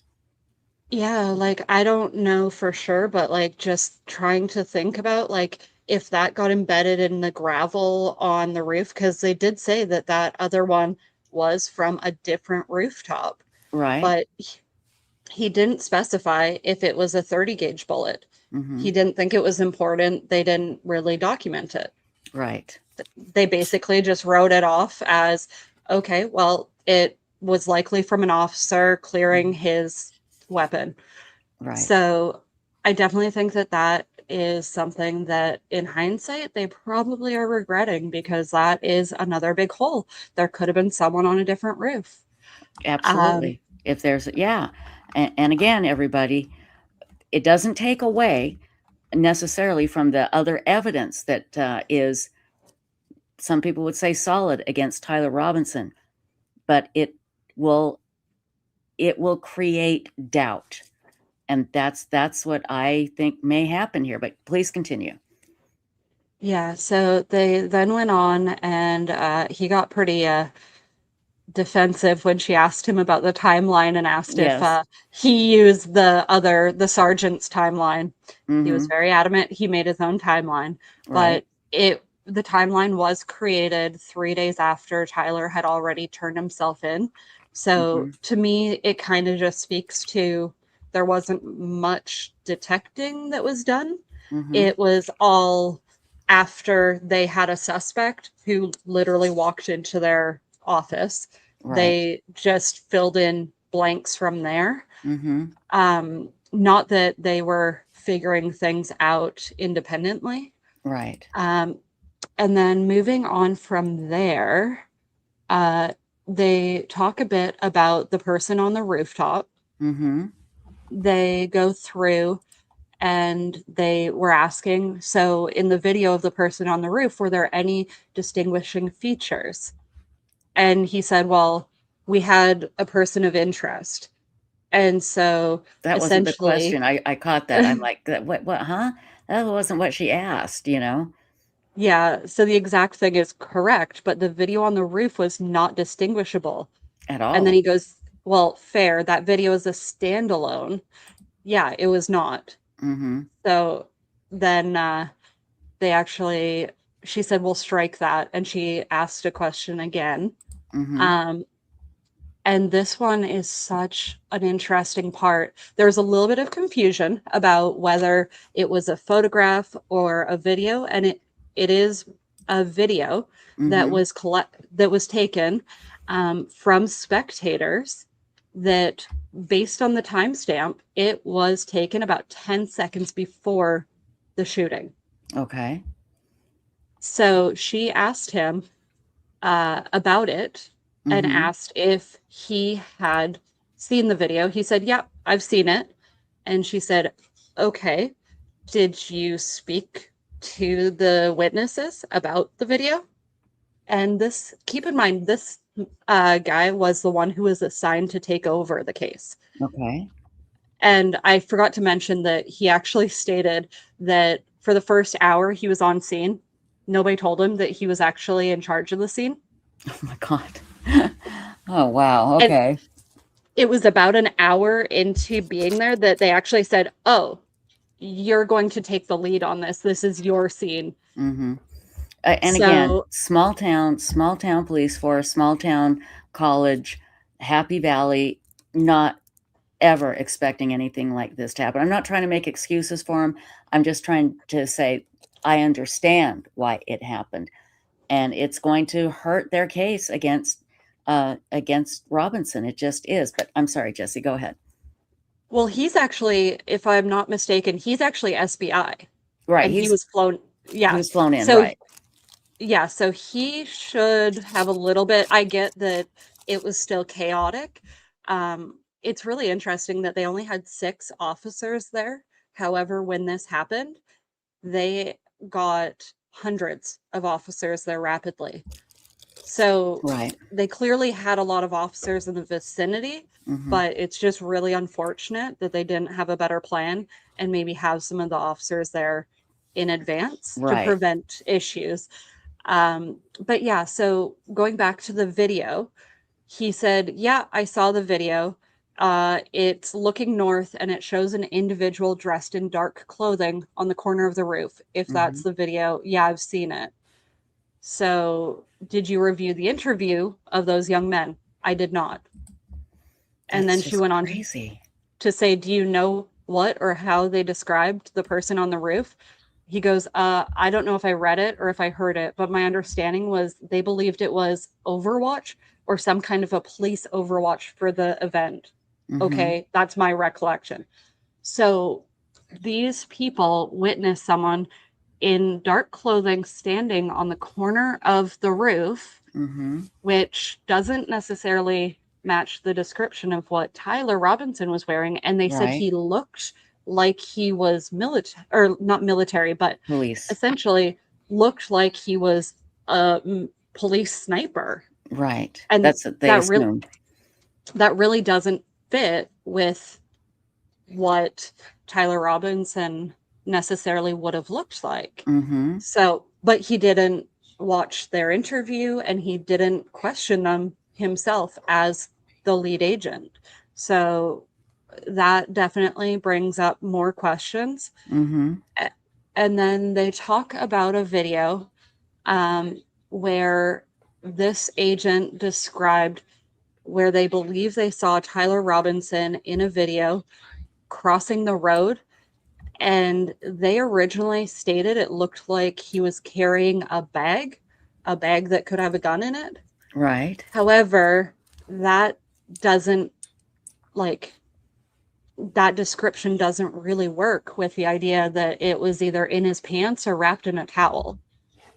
Right. Which one was it? Which one was it? You know, he wouldn't stop and put it in his pants on the way over there. I wouldn't think. I mean, I don't know. It doesn't. It just none of this makes sense. It's just wacky. Yeah, well, I believe they're arguing that when he jumped off the roof, it was in his pants, and then that's why, like, that's how he moved around with it. But that rifle's at least 36 inches long, if not longer, and so I don't know. That doesn't seem very likely. And one of the last that. Oh, yeah. I was going to say, didn't the video where it shows him walking kind of weird, like his leg is stiff, aren't they saying that that's where he had the rifle? Like, wasn't he on his way to the roof and the rifle was in his pants, or am I mistaken?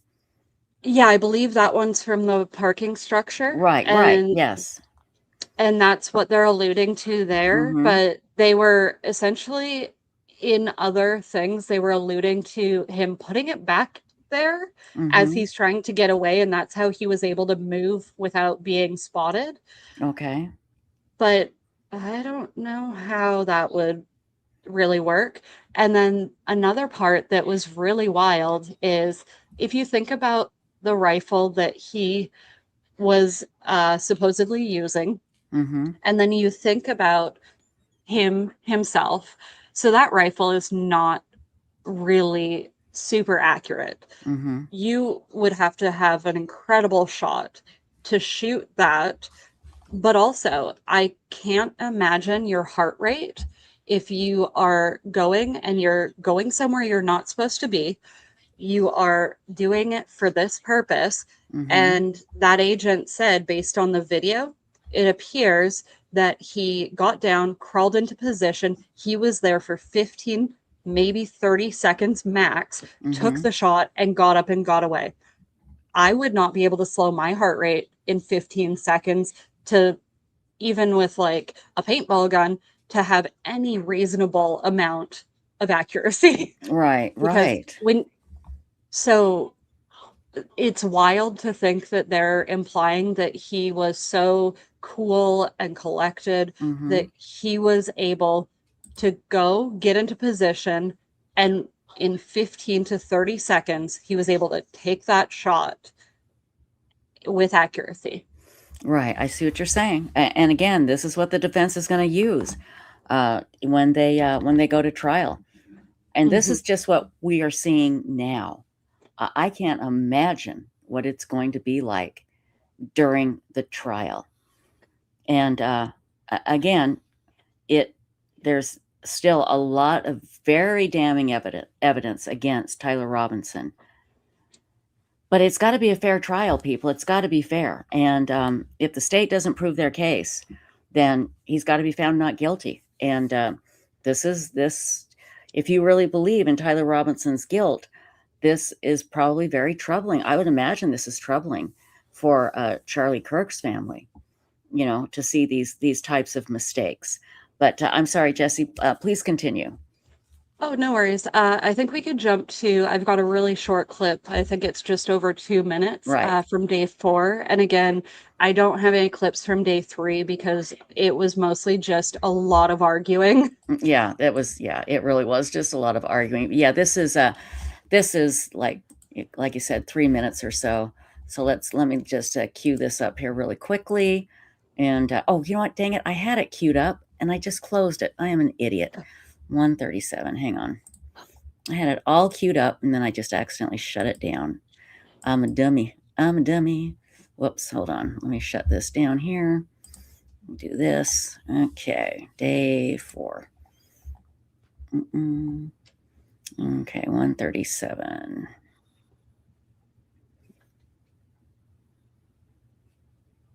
Hang on just a second here. Talk amongst yourselves just shortly. Come on. I can do it. Come on. Let's get it here. Come on. Oh, I had it lined up perfectly. I'm such an idiot. Well, there we go. Hold on. There we go. Okay. I'm sorry. What were you going to say?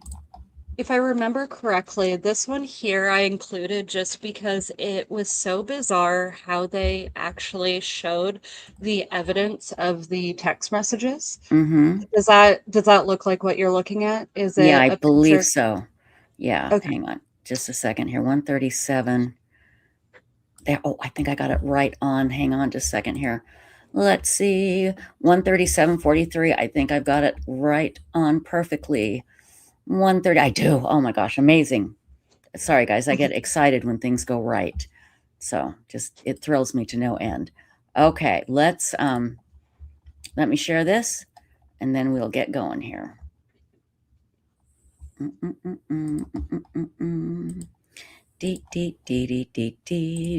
This is day 4, everybody. Day 4. Here we go. All right, Agent, I'm not going to go through every single message, but I do want to have you read aloud certain portions of them. And I apologize to counsel. These are not actually given a page number. I have page numbers, but I'm happy to confer that we're on the same page as we go. So here we're looking at page 1 of State's Exhibit 16.1. If you could read a little more than halfway down where it begins Wednesday, 11 p.m. Will you start reading underneath that? Yes. So this would have been from Tyler. It says, drop what you're doing, look under your keyboard. And I apologize. Let me stop you there. How do you know that that message would have been from Tyler Robinson? That's just, so any of the messages in gray would be from Tyler and messages in blue would be from Lance. It's just with iPhone distinguishes the messages. And also Lance in his interview also acknowledges that, who was saying what. And up at the top, who do we see that this thread is between? Tyler. All right, sorry to interrupt you. So read that again, starting from look under the keyboard. So after that, then Lance responds, he says, what? And then he says, you're joking, right? And then Tyler says, fuck, I tried to delete that. We could scroll down to page 2. And if you can continue reading along. Okay. Then Tyler says, I'm still okay, my love, but I'm stuck in Orem for a little while longer yet. Shouldn't be long until I can come home, but gotta grab my rifle still. To be honest, I had hoped to keep this secret till I died of old age. I am sorry to involve you. And then Lance replies, you weren't the one who did it, right? And Tyler says, I am, I'm sorry. Lance says, I thought they caught the person. And then Tyler says, no, they grabbed some crazy old dude and interrogated someone in similar clothing. I had planned to grab my rifle from the drop point shortly after, but most of that side of town got locked down. It's quiet, almost enough to get out, but there's one vehicle lingering. We could scroll down to page. Now, I think that's very damning. But let's talk about these text messages, Jesse. So, what really is a question in my mind, and I definitely think jurors are going to wonder about it as well. Mm-hmm. They had all the resources in this case. They also, it's stated in the testimony of Lance Twiggs Mm-hmm. that they had Tyler Robinson, they mention when they talk about him being brought in, that Mm-hmm. they did take his phone. And then Lance Twiggs mentions in his testimony that he gave them his phone. And if you note here, the FBI agents took photos with a camera of his phone screen to show the messages. Mm-hmm. And my question is, when you're in court, they don't use pictures of phone screens. They use Celebrate extractions, and they actually specify that they have Celebrate extractions of these messages. Mm-hmm. So But why don't they use them? Why are they not using them when this doesn't show the metadata to have any kind of validity? Could it be that they just wanted to keep it simple and just say, look, here's a picture of the text message where he admitted to it, and they just wanted just that in there for the judge to see? Could it just be something like that, maybe? Well, when they talk about, so going back to the argument that I mentioned, I think it was yesterday, Mm-hmm. about unnecessarily duplicating evidence, etc., they actually in there say that you are bound to present the best evidence, so the best version of it. Oh, I see. Okay. And yeah.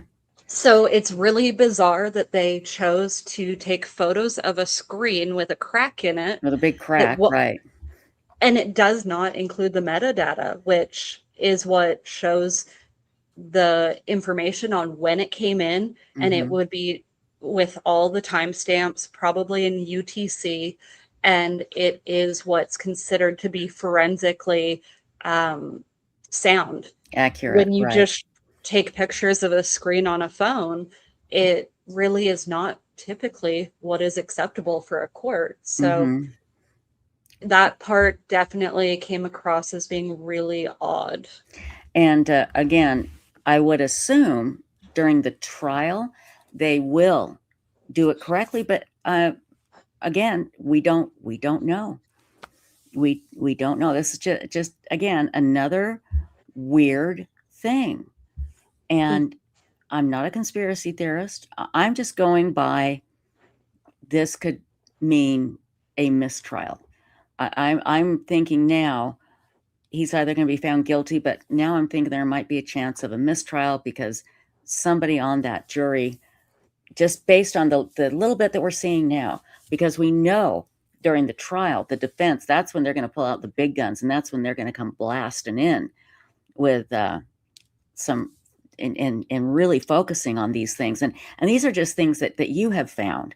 I mean, can you imagine everything we don't know? It's going to be crazy. It's going to be crazy. I want to bring Little Texan in here. Little Texan, I think you might be hearing some of this for the first time. I'm not sure. What are your thoughts, my darling? Uh-oh, Little Texan, are you there? Hello? I see her there. Oh, wait, hold on just a second. She's not up on the stage. What the heck? There you are, my dear. Sorry. Little no Texan. worries. What I think you might be hearing some of this for the first time. Yeah. What do you think? Well, some of it. I mean, more seeing some of it for the first time. I knew about the text messages and what they contained. I didn't realize they were showing a photo of it. I don't know if that's just because it's a preliminary hearing type thing, pretrial. I have no idea why they would do it that way. I don't know. I mean, I guess it depends on how they seat the jury. Yeah. Because as we know, that's what the usual statement is that you win the trial when you seat the jury, or you Yeah, lose the trial exactly. when you seat the jury. Right. So And we'll again, see. Orem is very, very conservative. And Yes. if they can find somebody that isn't extremely conservative to go on that jury, I'll be shocked. So, but I'm Yeah. going to be shooting. Yeah, that would be surprising. Yeah, but that we know that's what they're going to be shooting for is not.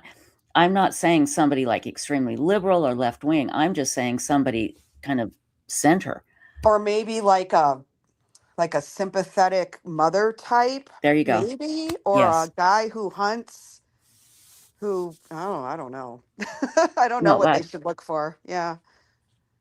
I'm sure they're going to have all kinds of jury experts and yeah, it's this is going to be the seating of the jury, I think, is going to be a battle because it will be very easy for the prosecution. It's going to be very difficult for the defense, I think. But there's just a few more here, just a few more. And Jesse, I just love this. I mean, this is so great that you've put this together. It's a lot.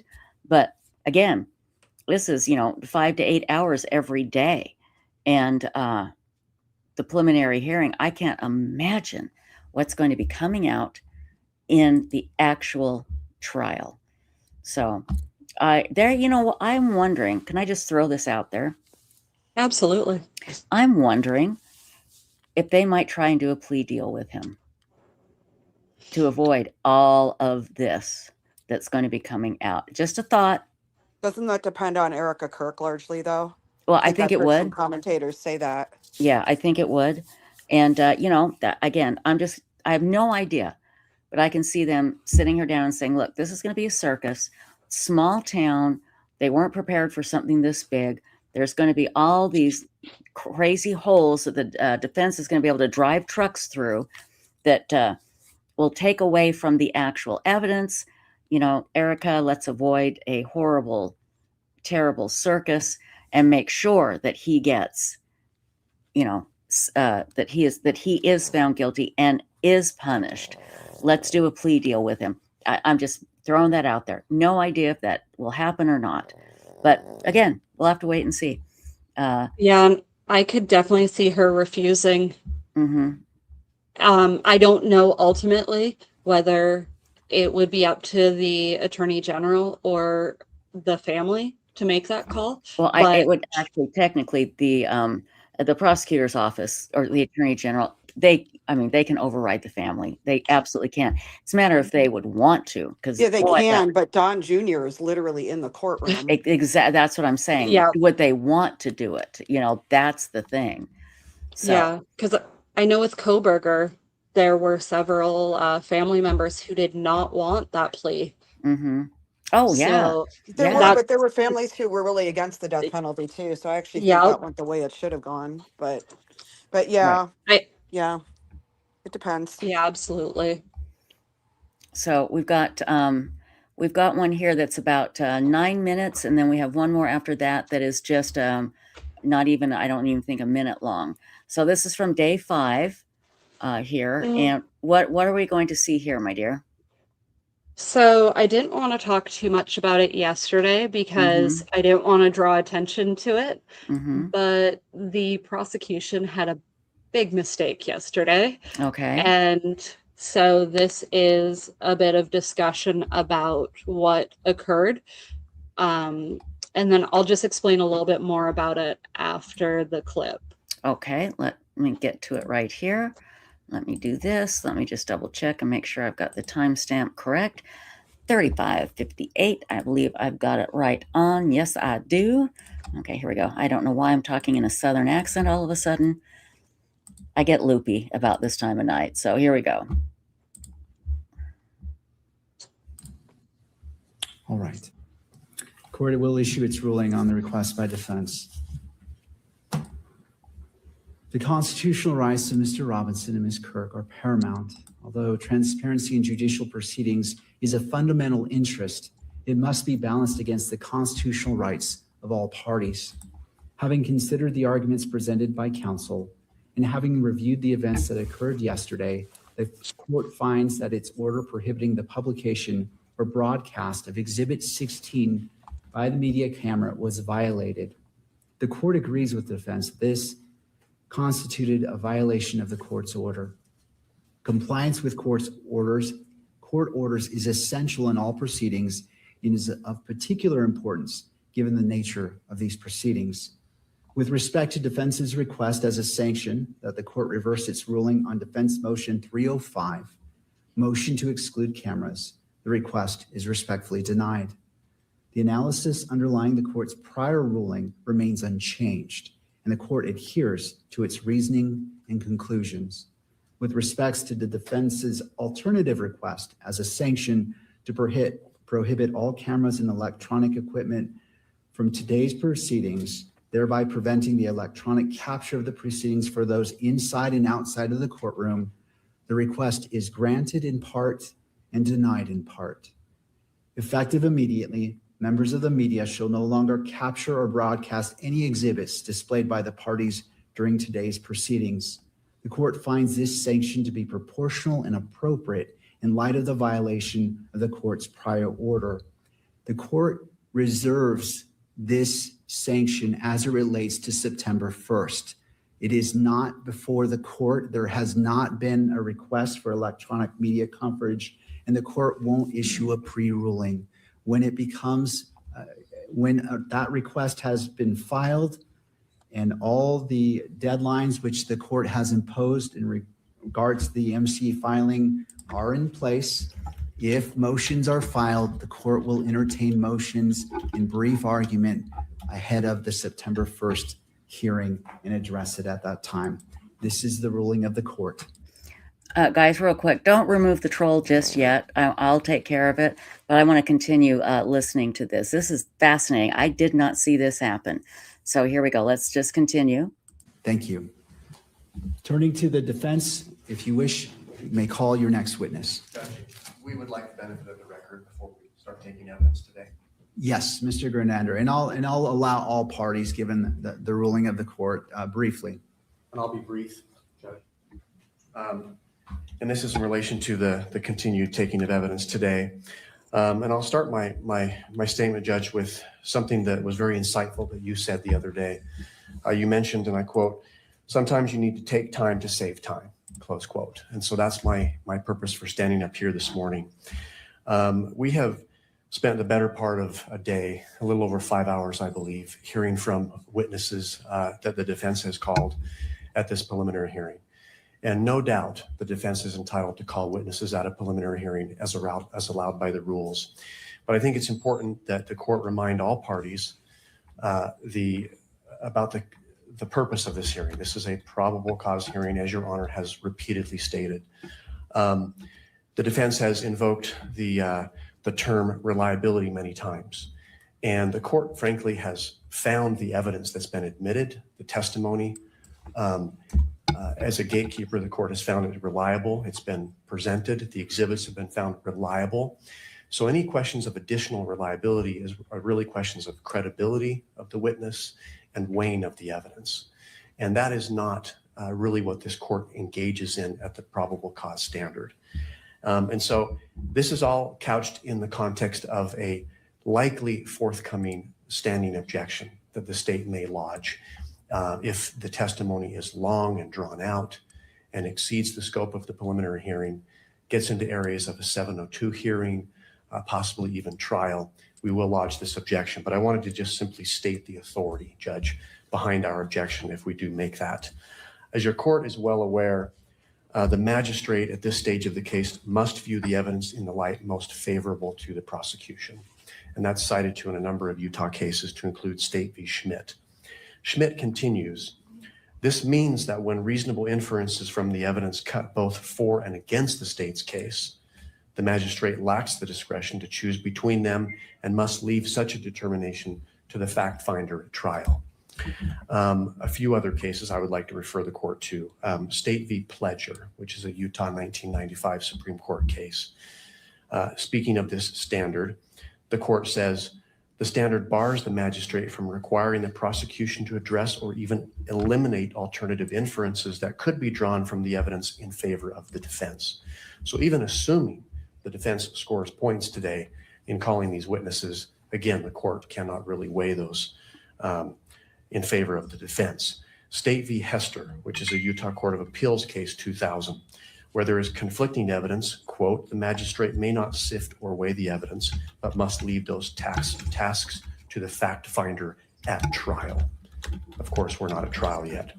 State v. Virgin, a Utah 2006 Supreme Court case, indicates that a magistrate may only disregard evidence at a preliminary hearing if it is, quote, so contradictory, inconsistent, or unbelievable that it is unreasonable to base belief of an element of the prosecution's claim on that evidence. There's a State v. Drozbecki case, which is a Utah Court of Appeals case 2010. Magistrates may only disregard or discredit evidence that is wholly lacking and incapable of creating a reasonable inference regarding a portion of the prosecution's claim, but must leave all the weighing of credible but conflicting evidence to the trier of fact. And finally, State v. Lopez, a Utah 2020 Supreme Court case. Speaking of this probable cause standard at a preliminary hearing, the court said, under this low bar, it may be difficult for the defense to overcome a prima facie showing of probable cause. Even an alleged victim's recantations may sometimes be insufficient, given that the magistrate must view all evidence in the light most favorable to the prosecution and draw all reasonable inferences in favor of the prosecution, close quote. Judge, Your Honor has heard 4 days of testimony now. The evidence is overwhelming. It's devastating. And the question needs to be asked, the purpose of continuing with testimony if it's long and drawn out. Of course, the defense has the right to call witnesses, but it needs to be within the context of this preliminary hearing. So again, we may be lodging a standing objection of relevance and exceeding the scope of this hearing. That's my record. Thank you, Mr. Grunander. Do other parties wish to be heard as it relates to Mr. Grunander's statement? To the defense?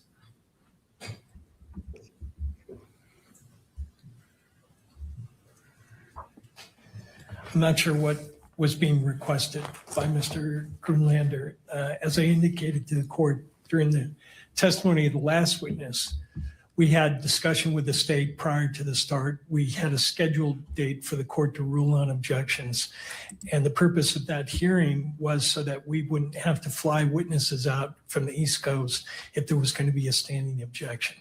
Prior to that hearing taking place, the state contacted us after they had participated in interviews of Miss Oliver and the other experts, and indicated to us, and we indicated to the court, that there was going to be no standing objection to the testimony of these witnesses.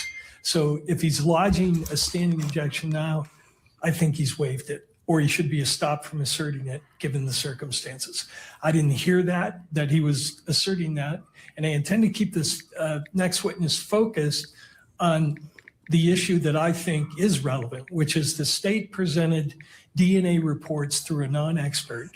They selectively read into the record a portion of those reports, which left an extremely misleading impression of the significance of that evidence. So I have the author of the report here, and I'm going to hopefully educate the court on what the limitations are of the report, and that's it. I hope to be done with the witness by noon, direct and cross, and that will be the end of it. All right, thank you, Mr. Burton. And before I have you call the witness, just want to make sure that the media I'm not sure if the media needs to be heard on Mr. Grunander's response. All right, thank you. All right, Mr. Burt, you may call your next witness. Thank you.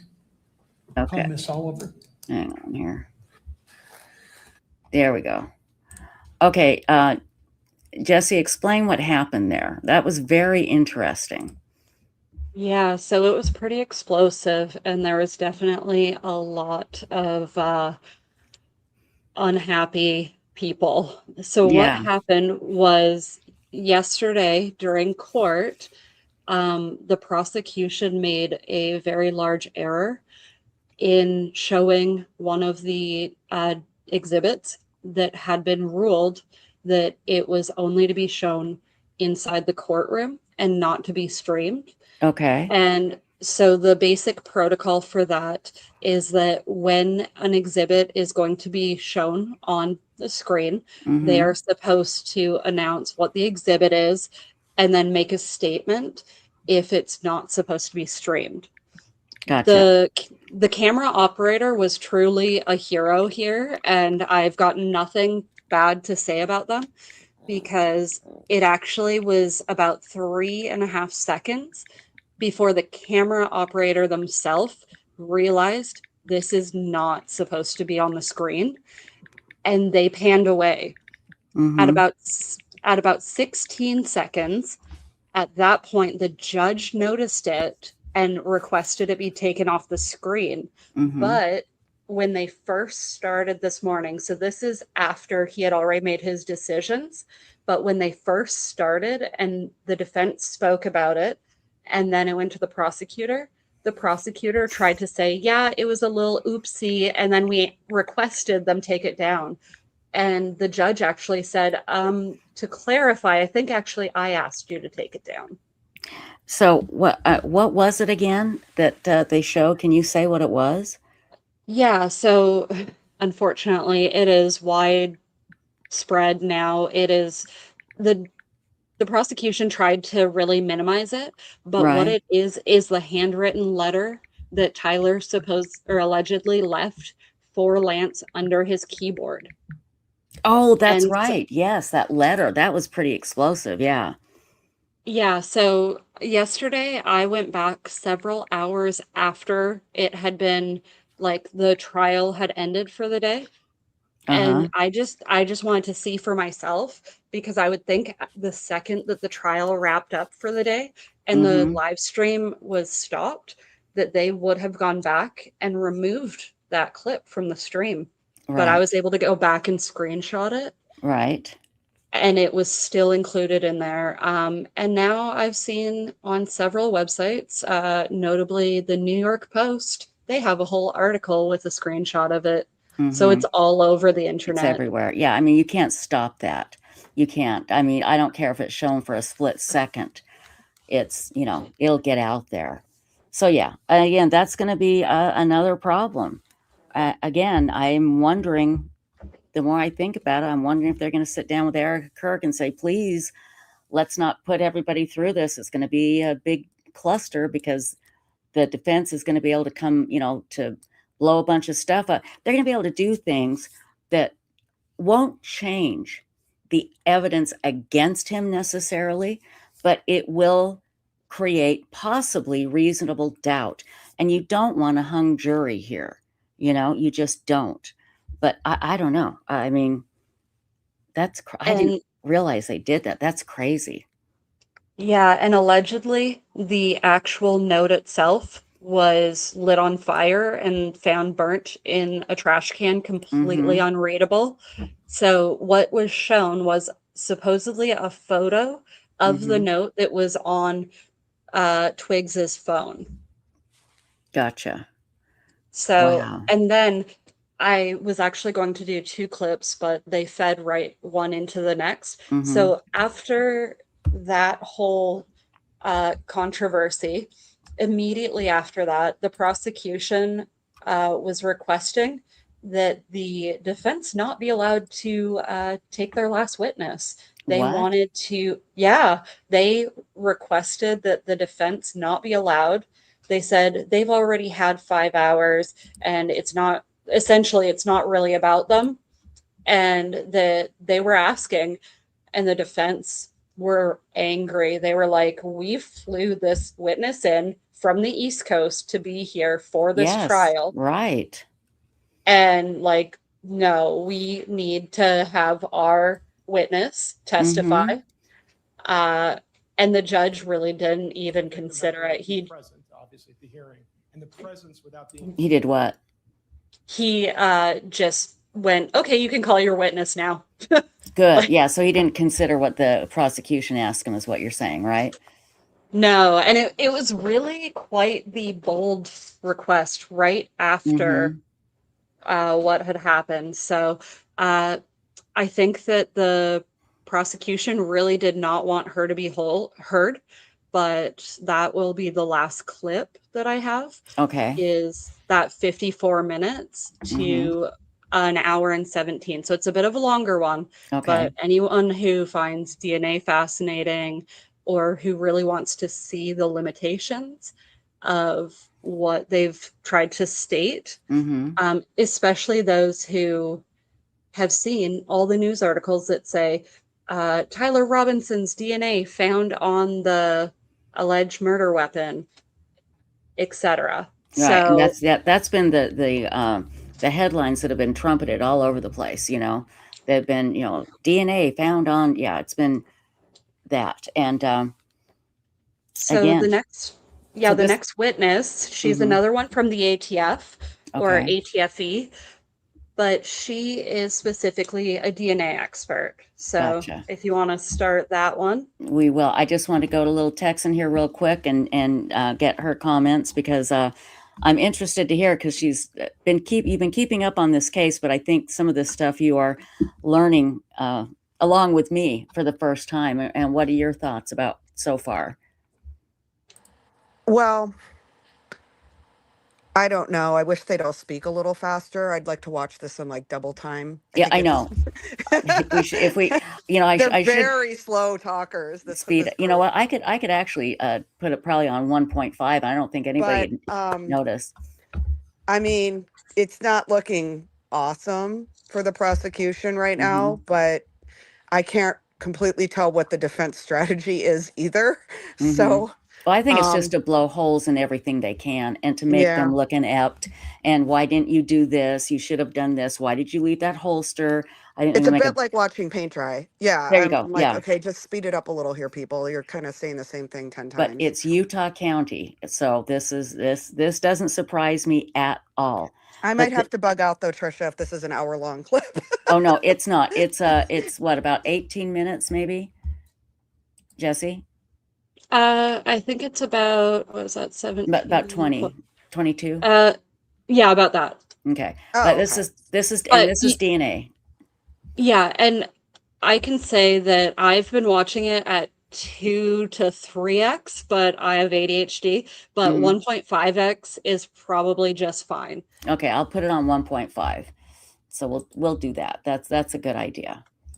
But yeah, to me, this is so normal. I don't see this as slow or anything. This is how I grew up. I'm like, these hurry up. These are my people. These are my people. You know, I mean, not the least bit slow to me. I'm so used to this. So, okay, we'll put this on 1.5 here. So let's see.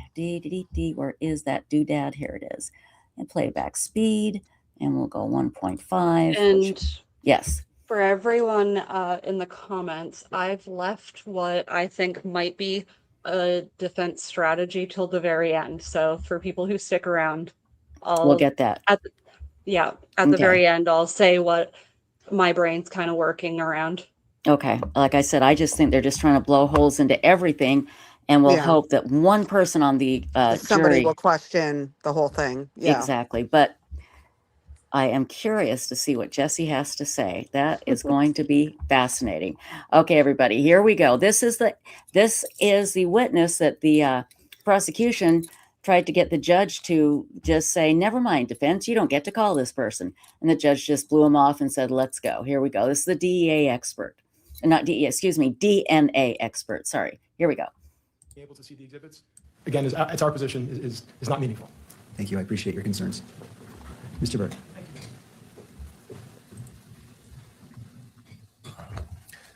Could you redisplay Exhibit 30, please? And again, while he's doing that, that same conclusion where you include the language, go back to that page, please, 5. Use the term, there is evidentiary support and possible contributor. I want to focus your attention on the words evidentiary support. We've had a prior witness testify that, from the FBI, testify that they use a scale and they characterize the support along the lines of strong. Are you familiar with that type of a scale? Yes. Does your agency employ that scale? We can come to 5 conclusions at our agency. So there can either be exclusion, limited support for exclusion, uninformative, limited support for inclusion, and support for inclusion. And I take it from what you just said, you don't use these qualifiers strongly. The word strongly include things of that nature. Yes, we don't use a verbal scale at our laboratory. Is that a scientific phrase? When you talk about some, instead of saying that there's support for an inclusion, you instead say there is strong support for the conclusion. So our laboratory doesn't use a verbal scale due to the fact that they add subjective words to the front of the word support. It is our stance that the likelihood ratio statistic, the number stands on its own. So we report the likelihood ratio and either support for inclusion or support for exclusion. Thank you. Would you go to page 8 of the report and highlight the very top of the first 2 sentences? You included this language in your report, correct? Correct. In fact, you included this language in all 3 of your reports, referring to the conclusions conform with a relevant Department of Justice policy on uniform language. That's correct. Right. And why do you include that language in all 3 of your reports? It's standard language for our reports. Our reports adhere to the DOJ Ultra statement. Okay. And could you go now to Exhibit Oliver 4 for the witness only? Not admitted yet. Are you familiar with this document, the Department of Justice Uniform Language for Testimony and Reports for Forensic Autosomal DNA Examination using probabilistic genotyping systems? Yes, I am. Right. And would you go to page 4 of that document, please? And the court has heard some prior testimony about this Department of Justice directive. What is ATF's, what is your understanding of what the qualifications and limitations are that are required by this policy of the Department of Justice? What are you not supposed to be saying in connection with the reports that you wrote in this case? There's a few things that the Ultra document states. First, it states if you use a verbal scale, which we do not, then you need to use the one dictated in the document. This is in an effort to unify the language coming out of DOJ laboratories. It also says that we cannot state that our evidence is infallible, nor can we state that there is a inconclusive result. Shall not state that it's infallible or have a 0 error rate, correct? Correct. It also states, does it not, that you shall not assert that a likelihood ratio of any magnitude provides an absolute identification or source attribution of an individual to an evidentiary sample. Correct. And are your reports in conformity with that? You're not stating or implying that anything you did here is asserting an absolute identification of someone as the source of any of the evidence that you examined, correct? Correct. With forensic evidence, it's impossible to state with 100% certainty anything. That's why we report a likelihood ratio to speak to that uncertainty with a statistic. All right. And would you go to the next page of that document? This policy requires that you not state or use the expressions reasonable degree of scientific certainty, reasonable scientific certainty, or similar assertions of reasonable certainty. You didn't do that in any of your reports, correct? Correct. You're not asserting anything with respect to any reasonable degree of scientific certainty. Correct. Correct. Now, when you can take that down. When did you first receive the assignment in this case? I would have to refer to my case record to know the exact date. Do you have those in front of you? I do not. Okay. Let me pull up Oliver 3 for the witness only.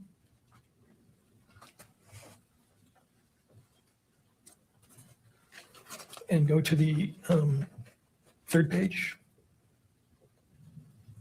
Does that 3rd page help refresh your memory on when you may have received this case? Yes, on September 12th, 2025. Okay.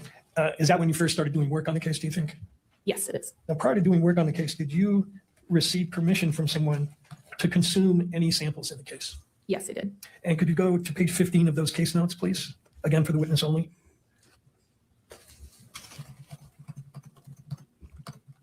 Do you recognize this email? Yes, I do. And can you tell me what the email is and what information it conveyed to you in connection with your examination? Yeah, so it's standard procedure at our laboratory that when we receive a case, we request permission to consume from the agent. We request that they reach out to an attorney if one is assigned. In this case, we will not begin any work on the case until we've received that permission to consume. So this email is us receiving permission to consume the samples and move forward with testing. Now, does your lab have a policy for preserving samples for independent testing by the defense? Where possible, we will not consume samples where it's possible. And that policy is a longstanding one, not only in your lab, but pretty much everywhere in forensic DNA analysis, right? That's correct. Goes back to 1996, does it not, when the National NRC recommended a policy that samples be split wherever possible at the front end of the analysis to allow for independent examination. Where possible, yes, that's correct. Right. And they did that because it was their conclusion, was it not, that a wrongfully accused person's best insurance against the possibility of being falsely incriminated is the opportunity to have the testing repeated. Such an opportunity should be provided whenever feasible. Correct. Okay. Could you now go back to Exhibit 30? page 8, were certain DNA samples consumed in your analysis? Yes, they were. And for the record, are those listed on page 8 of your report? Yes, they are. Which samples were entirely consumed in your analysis? That would be exhibits 1.4, 1.6, 1.9, 1.10, 1.12, 2.1, 3.1, 4.1, and 5.1. Okay. Then are there a number of samples listed above there in the report where you say the DNA extracts will be retained? And then you list 1.1, 1.2, 1.3, 1.5, 1.7, 1.8, 1.13, 7.1, and 8.1. Correct. Does that mean that those are all swab samples, correct? They were swabs, yes. Right. Does your report mean that you consume the swabs, but you have some liquid extract remaining as to those samples? Correct. Now, are all of the samples, let's talk about the samples in plaintiff's exhibit 30. Were all of the samples you looked at there mixed samples? Did I refer to my tables in my report? Sure. Go to page 2, please.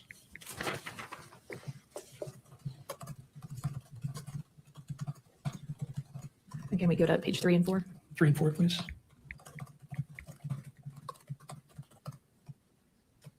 With the exception of the known samples from the known individual, that was a single source sample, but otherwise the evidence samples were all mixtures.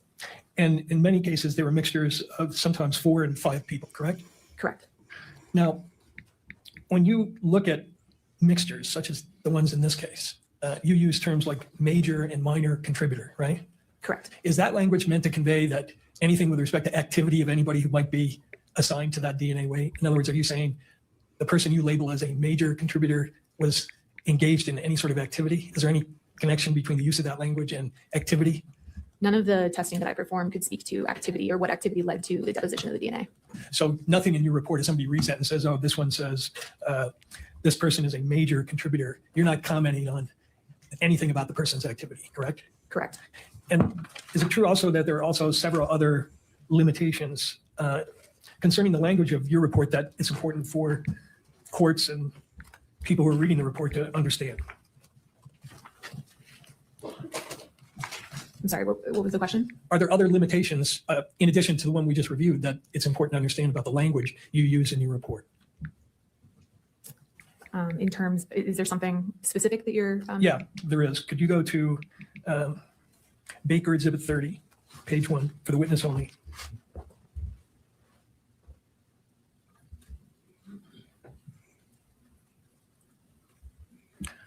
Are you familiar with this publication? Yes. This is a publication by the National Institute of Standards and Technology called Forensic DNA Interpretation and Human Factors. Correct. This is put together as a guidance document for practitioners on what, to simplify it, essentially what to say and what not to say. I don't know that I would call it a guidance document. NIST is not a regulatory body for DNA testing. It was a report that looked into forensic DNA reporting and specific human factors that could affect our testing. So they may have had recommendations, but as far as them being a regulatory body that's issuing guidelines, I wouldn't state that. Okay, that's fine. Could you go to 136, please?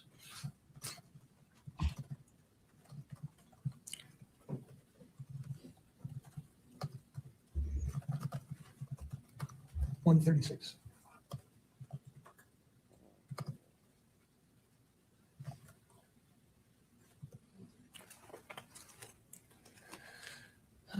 This is Baker 30.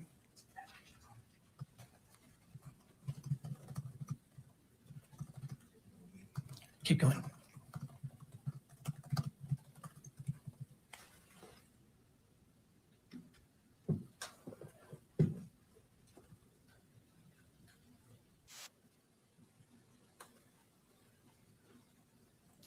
There we go, right there.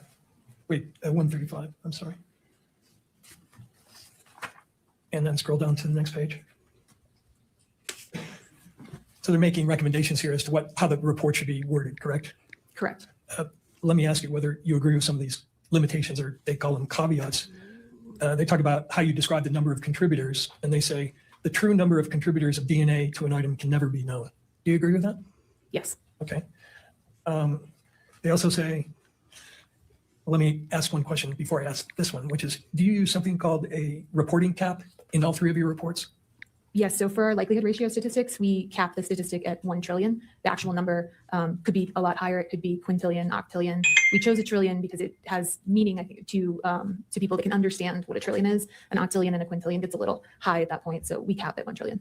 And they talk here, do they not, about how you convey the idea of a reporting cap? And they say the LR reporting cap was chosen because of the limitation of biostatistical modeling and independence assumptions of STR loci.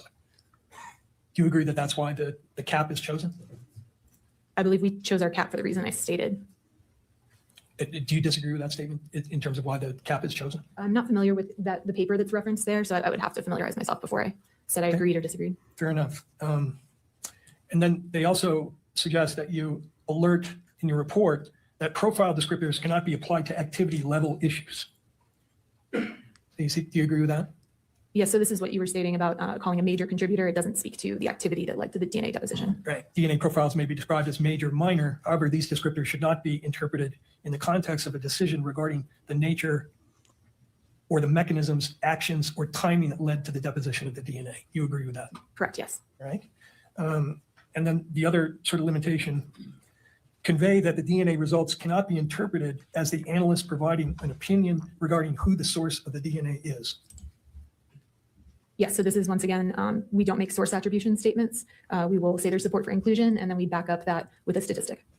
So from a scientific standpoint, you couldn't read the paragraph that sets out the likelihood ratio in your report, whatever the number, and then blast a headline in the media, Mr. Robinson's DNA is found on this item. That's a source attribution, is it not? Correct, yes. And that would not be scientifically defensible, would it? Correct. Okay. Another limitation they talk about on likelihood ratios on the next page, please, 137. Likelihood ratios cannot speak to the likelihood of a proposition, only to the probability of the results given a pair of propositions. Do you agree with that? Yes. Explain that, because that's a little above my pay grade in terms of understanding.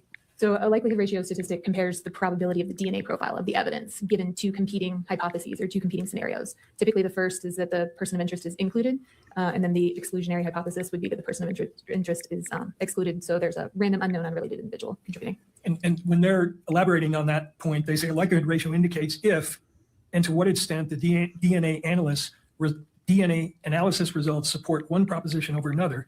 It is not possible on this basis alone to determine which is the most probable proposition. Do you agree with that? Yes. Okay.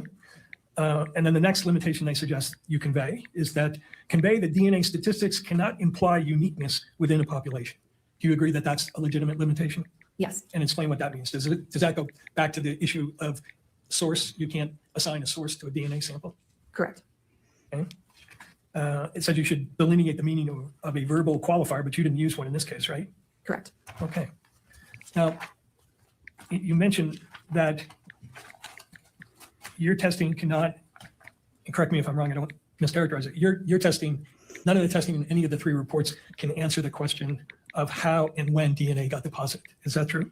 That is true. DNA can't speak to the activity that led to the deposition of the DNA. And the report says, with regard to that issue, with the increased sensitivity of DNA techniques and sophisticated software, a DNA profile may be developed even when the contributor of that DNA never touched the item or area that was swapped. Alternatively, a person's DNA may be present when they were not involved in the crime. Do you agree with that? Yes, once again, I cannot speak to the activity. Can you explain how it's possible that a DNA profile may be developed even when the contributor of that DNA never touched the item or area that was swapped? So it's possible if, say, the pen that you're sitting there using for the week, you say hand it off to the judge, and the judge then touches it for a period of time, and then I swab it. It doesn't speak to who handled it last. I could test that. I could get both of your profiles. I wouldn't know which person was the last person to handle that item. All right. And similarly, if you had a lot of DNA on your hand, we shook hands. I then went to pick up an exhibit, a gun. I touched the trigger of it. Your DNA could be on that trigger, right? It is possible, yes. Okay, even though you never touched the gun. Yes. And that's why, because of those possibilities, you can't make any assessment of how or when DNA got deposited, correct? Correct. How long can DNA persist on an item?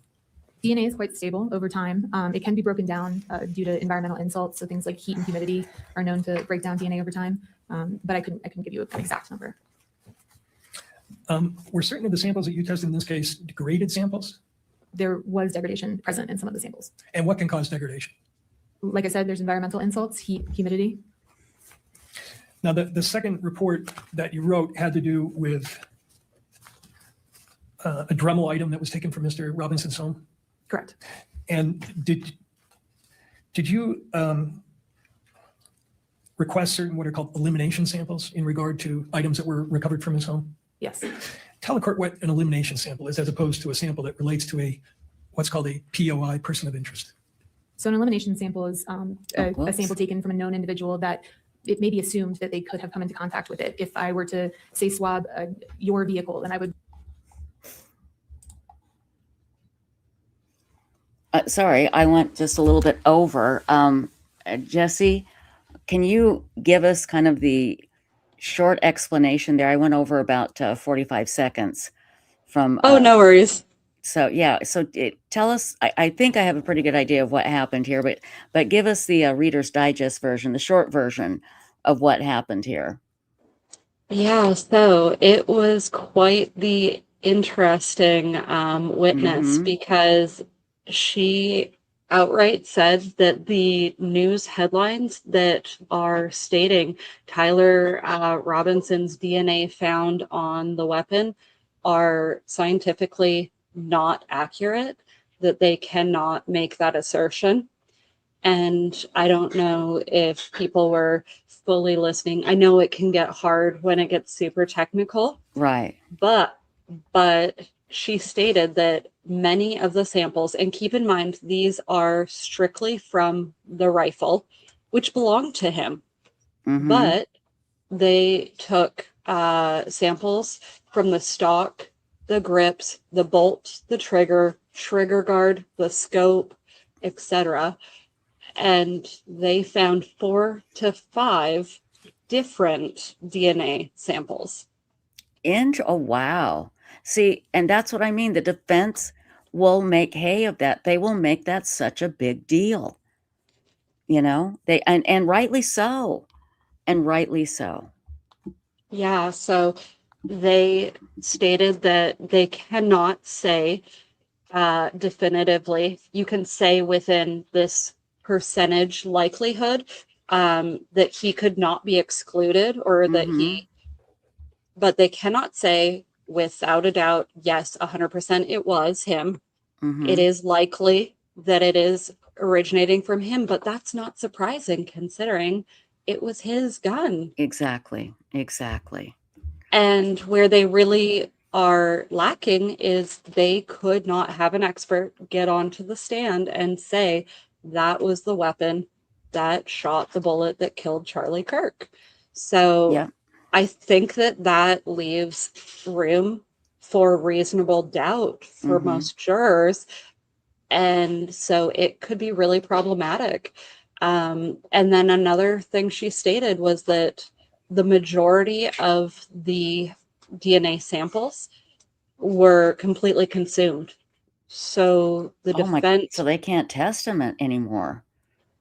No. So I think I'm just kind of rounding in my head. I think maybe a third of the samples, probably even less, maybe a quarter of them, they have residual fluid because what they do is they take basically a sterile Q-tip and they will put it into a sterile solution.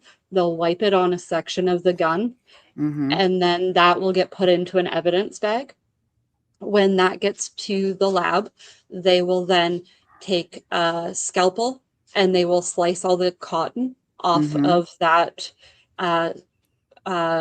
swab, and they'll put it into a solution, and that will extract the DNA. Right. And so in some of the samples, they didn't use all of the solution, and there is some residual that can be tested. Okay. But most of them were consumed, and so the defense can't have another lab independently test it. And it is best practice for them to be allowed that opportunity. So that definitely is a concern, but also the fact that several of those samples, they had 4 to 5 contributors. And what she also testified to is that they cannot state how it got there. It could have, in theory, being wrapped in that towel could have been how that DNA got on the gun. I'm not saying that's how it got there, but Right. something could have transferred it. Sure. But there was also several profiles, and it's not like in archaeology where you can go and look at the layers of dirt and kind of get an idea of what was there at any given point. They cannot layer DNA. So they used a really good explanation there. They spoke about how the defense attorney, he could use a pen all week, and then he could hand it over to the judge, and he could use it for a few minutes. And if they went to do a DNA test, it could show more of the judge, or it could show more of the prosecution. And there's really not any ability to differentiate which action was taken with that And who is rifle. handling it more, and who is handling it the longest, and how are they using it.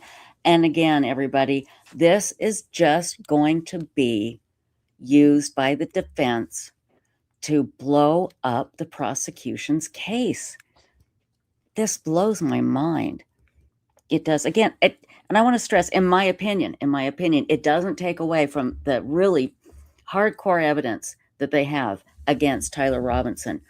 But I really think it can be enough to, at the very least, find a hung jury. I mean, Little Texan, what do you think? Your final comments for the night, my dear. I would say they need to be careful if they want to win this case with too much scientific talk, because I love it, but I also loved it in the Casey Anthony case, and that was one of the major things that lost that trial for the prosecution. People will zone completely out.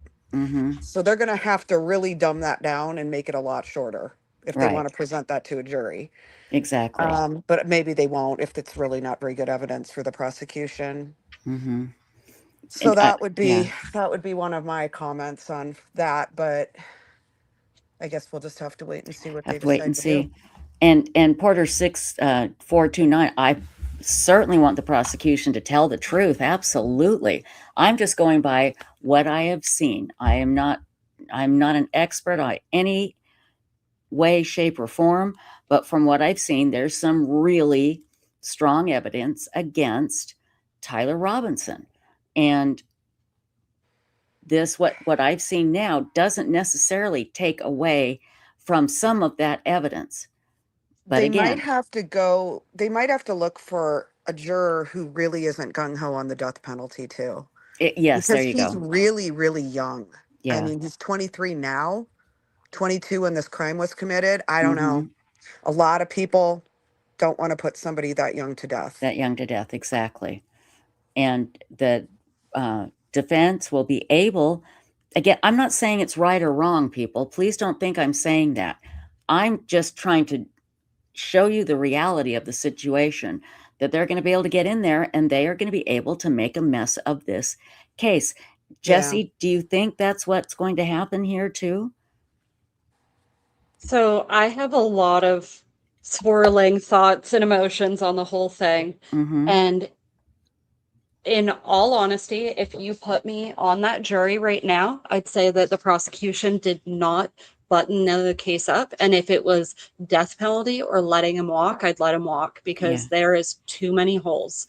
And I don't know what it will be with the jurors in that area. I know that they're going to be a lot less sympathetic to him.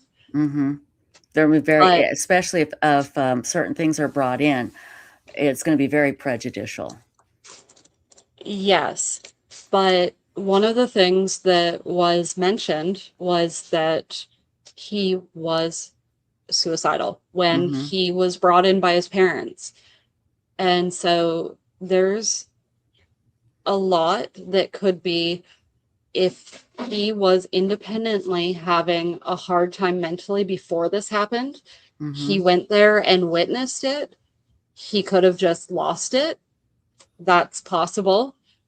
But where I'm leaning towards, if I were the defense attorney, this is kind of the theory that I've been building in my head, because the attorneys typically don't ask, did you do it? Because then they are kind of bound So they never asked that question. Right. They don't want to They're- know. Yeah, they're going to go based on the presumption that he is innocent. And so what it looks like it could be is that he met with someone online. We know he was on a Discord. Who knows all of the different things he was on there? What if someone made a proposition to him? He traveled down there and he passed his weapon off to someone. And then when he admitted to Lance Twiggs about having an opportunity and being wishing he hadn't done it, he could have been referring to driving his gun down there. It does not, it is something that they could poke reasonable doubt. I'm not saying that that is necessarily what happened, but if they can introduce different things, they'll have to stick with one to get the jury. But if they really build a strong case of he was contacted by someone, there were so many people who had threatened Charlie Kirk, and he was living in an area where he was really struggling because of all the hatred around him. And he had pictures on his Facebook of him shooting, and they could have gotten to know him on Discord or something similar, and they could have gotten him to agree, and they could have had him come down with a gun and pulled it off and then said, "Here you go." Yeah, you're absolutely right. You are 100% right. That's not an outrageous thing to present at all, and especially in a case like this. Well, we're going to know a lot more in September, I believe, when the I guess closing arguments is what it sounds like to me will be happening. But I don't think there's any question he's going to be bound over for trial.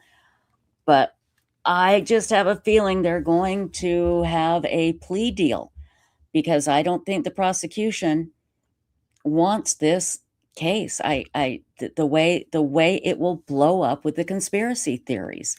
That's just my thought. Now, I said it was the last time, but I do want to go to Little Texan one more time, my dear. Any final thoughts before I wrap it up with Jesse and everybody in chat?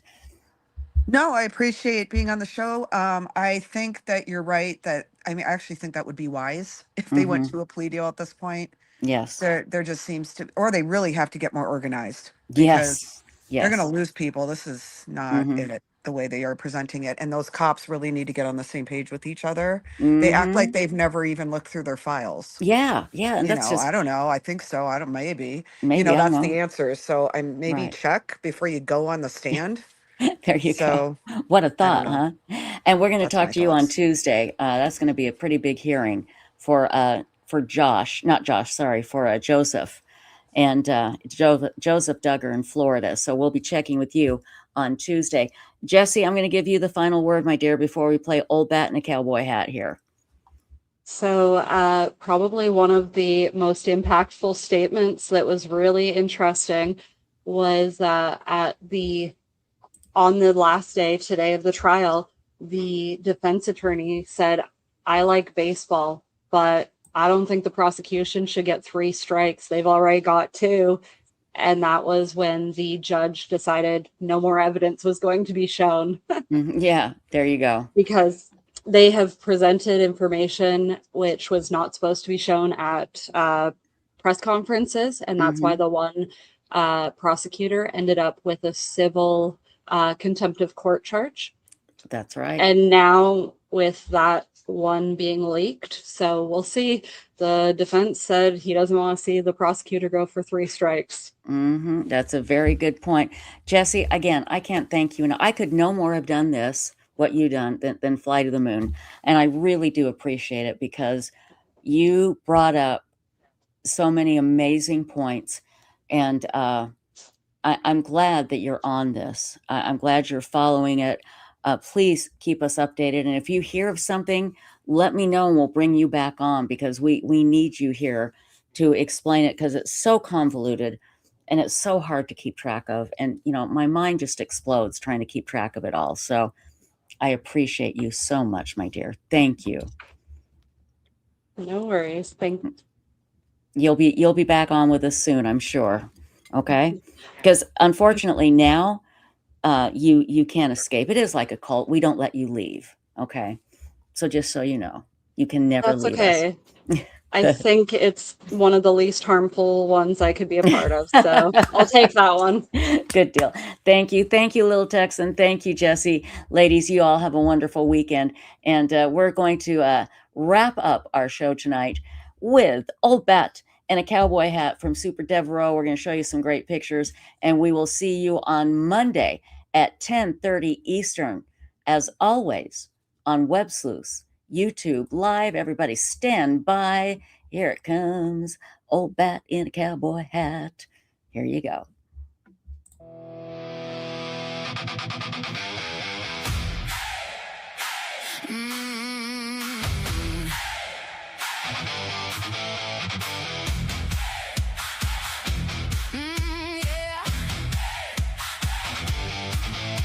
She's an old bat in a cowboy hat, reading case files on a cellular phone. Coffee stain maps on the kitchen table, red string on an evidence board shown. Screens glow blue in a bifocal glare, bookmark tabs like a secret armory, whispering dates like a spell to herself. I know who you are, you won't outrun me. WebSleuths in the dead of night, turning every rumor into black and white, digging through the dirt till the truth bites back. Click, clack, click, clack. Old bat in a cowboy hat, riding through the forums like a desert track, chasing down the lies till the truth comes back. No rest, no slack, she's coming through the wires, better watch your back.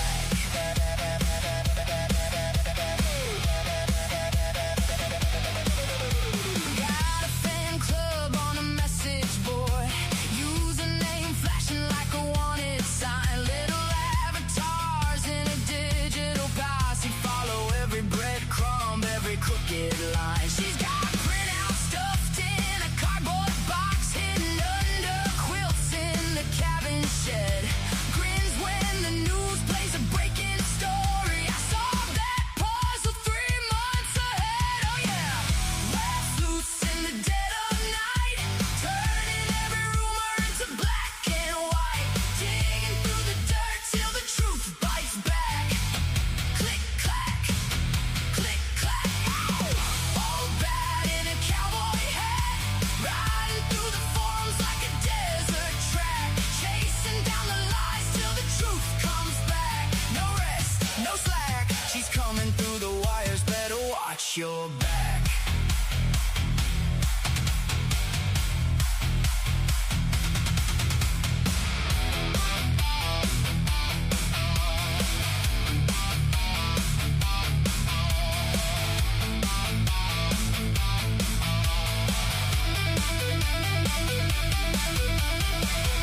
You can change your name,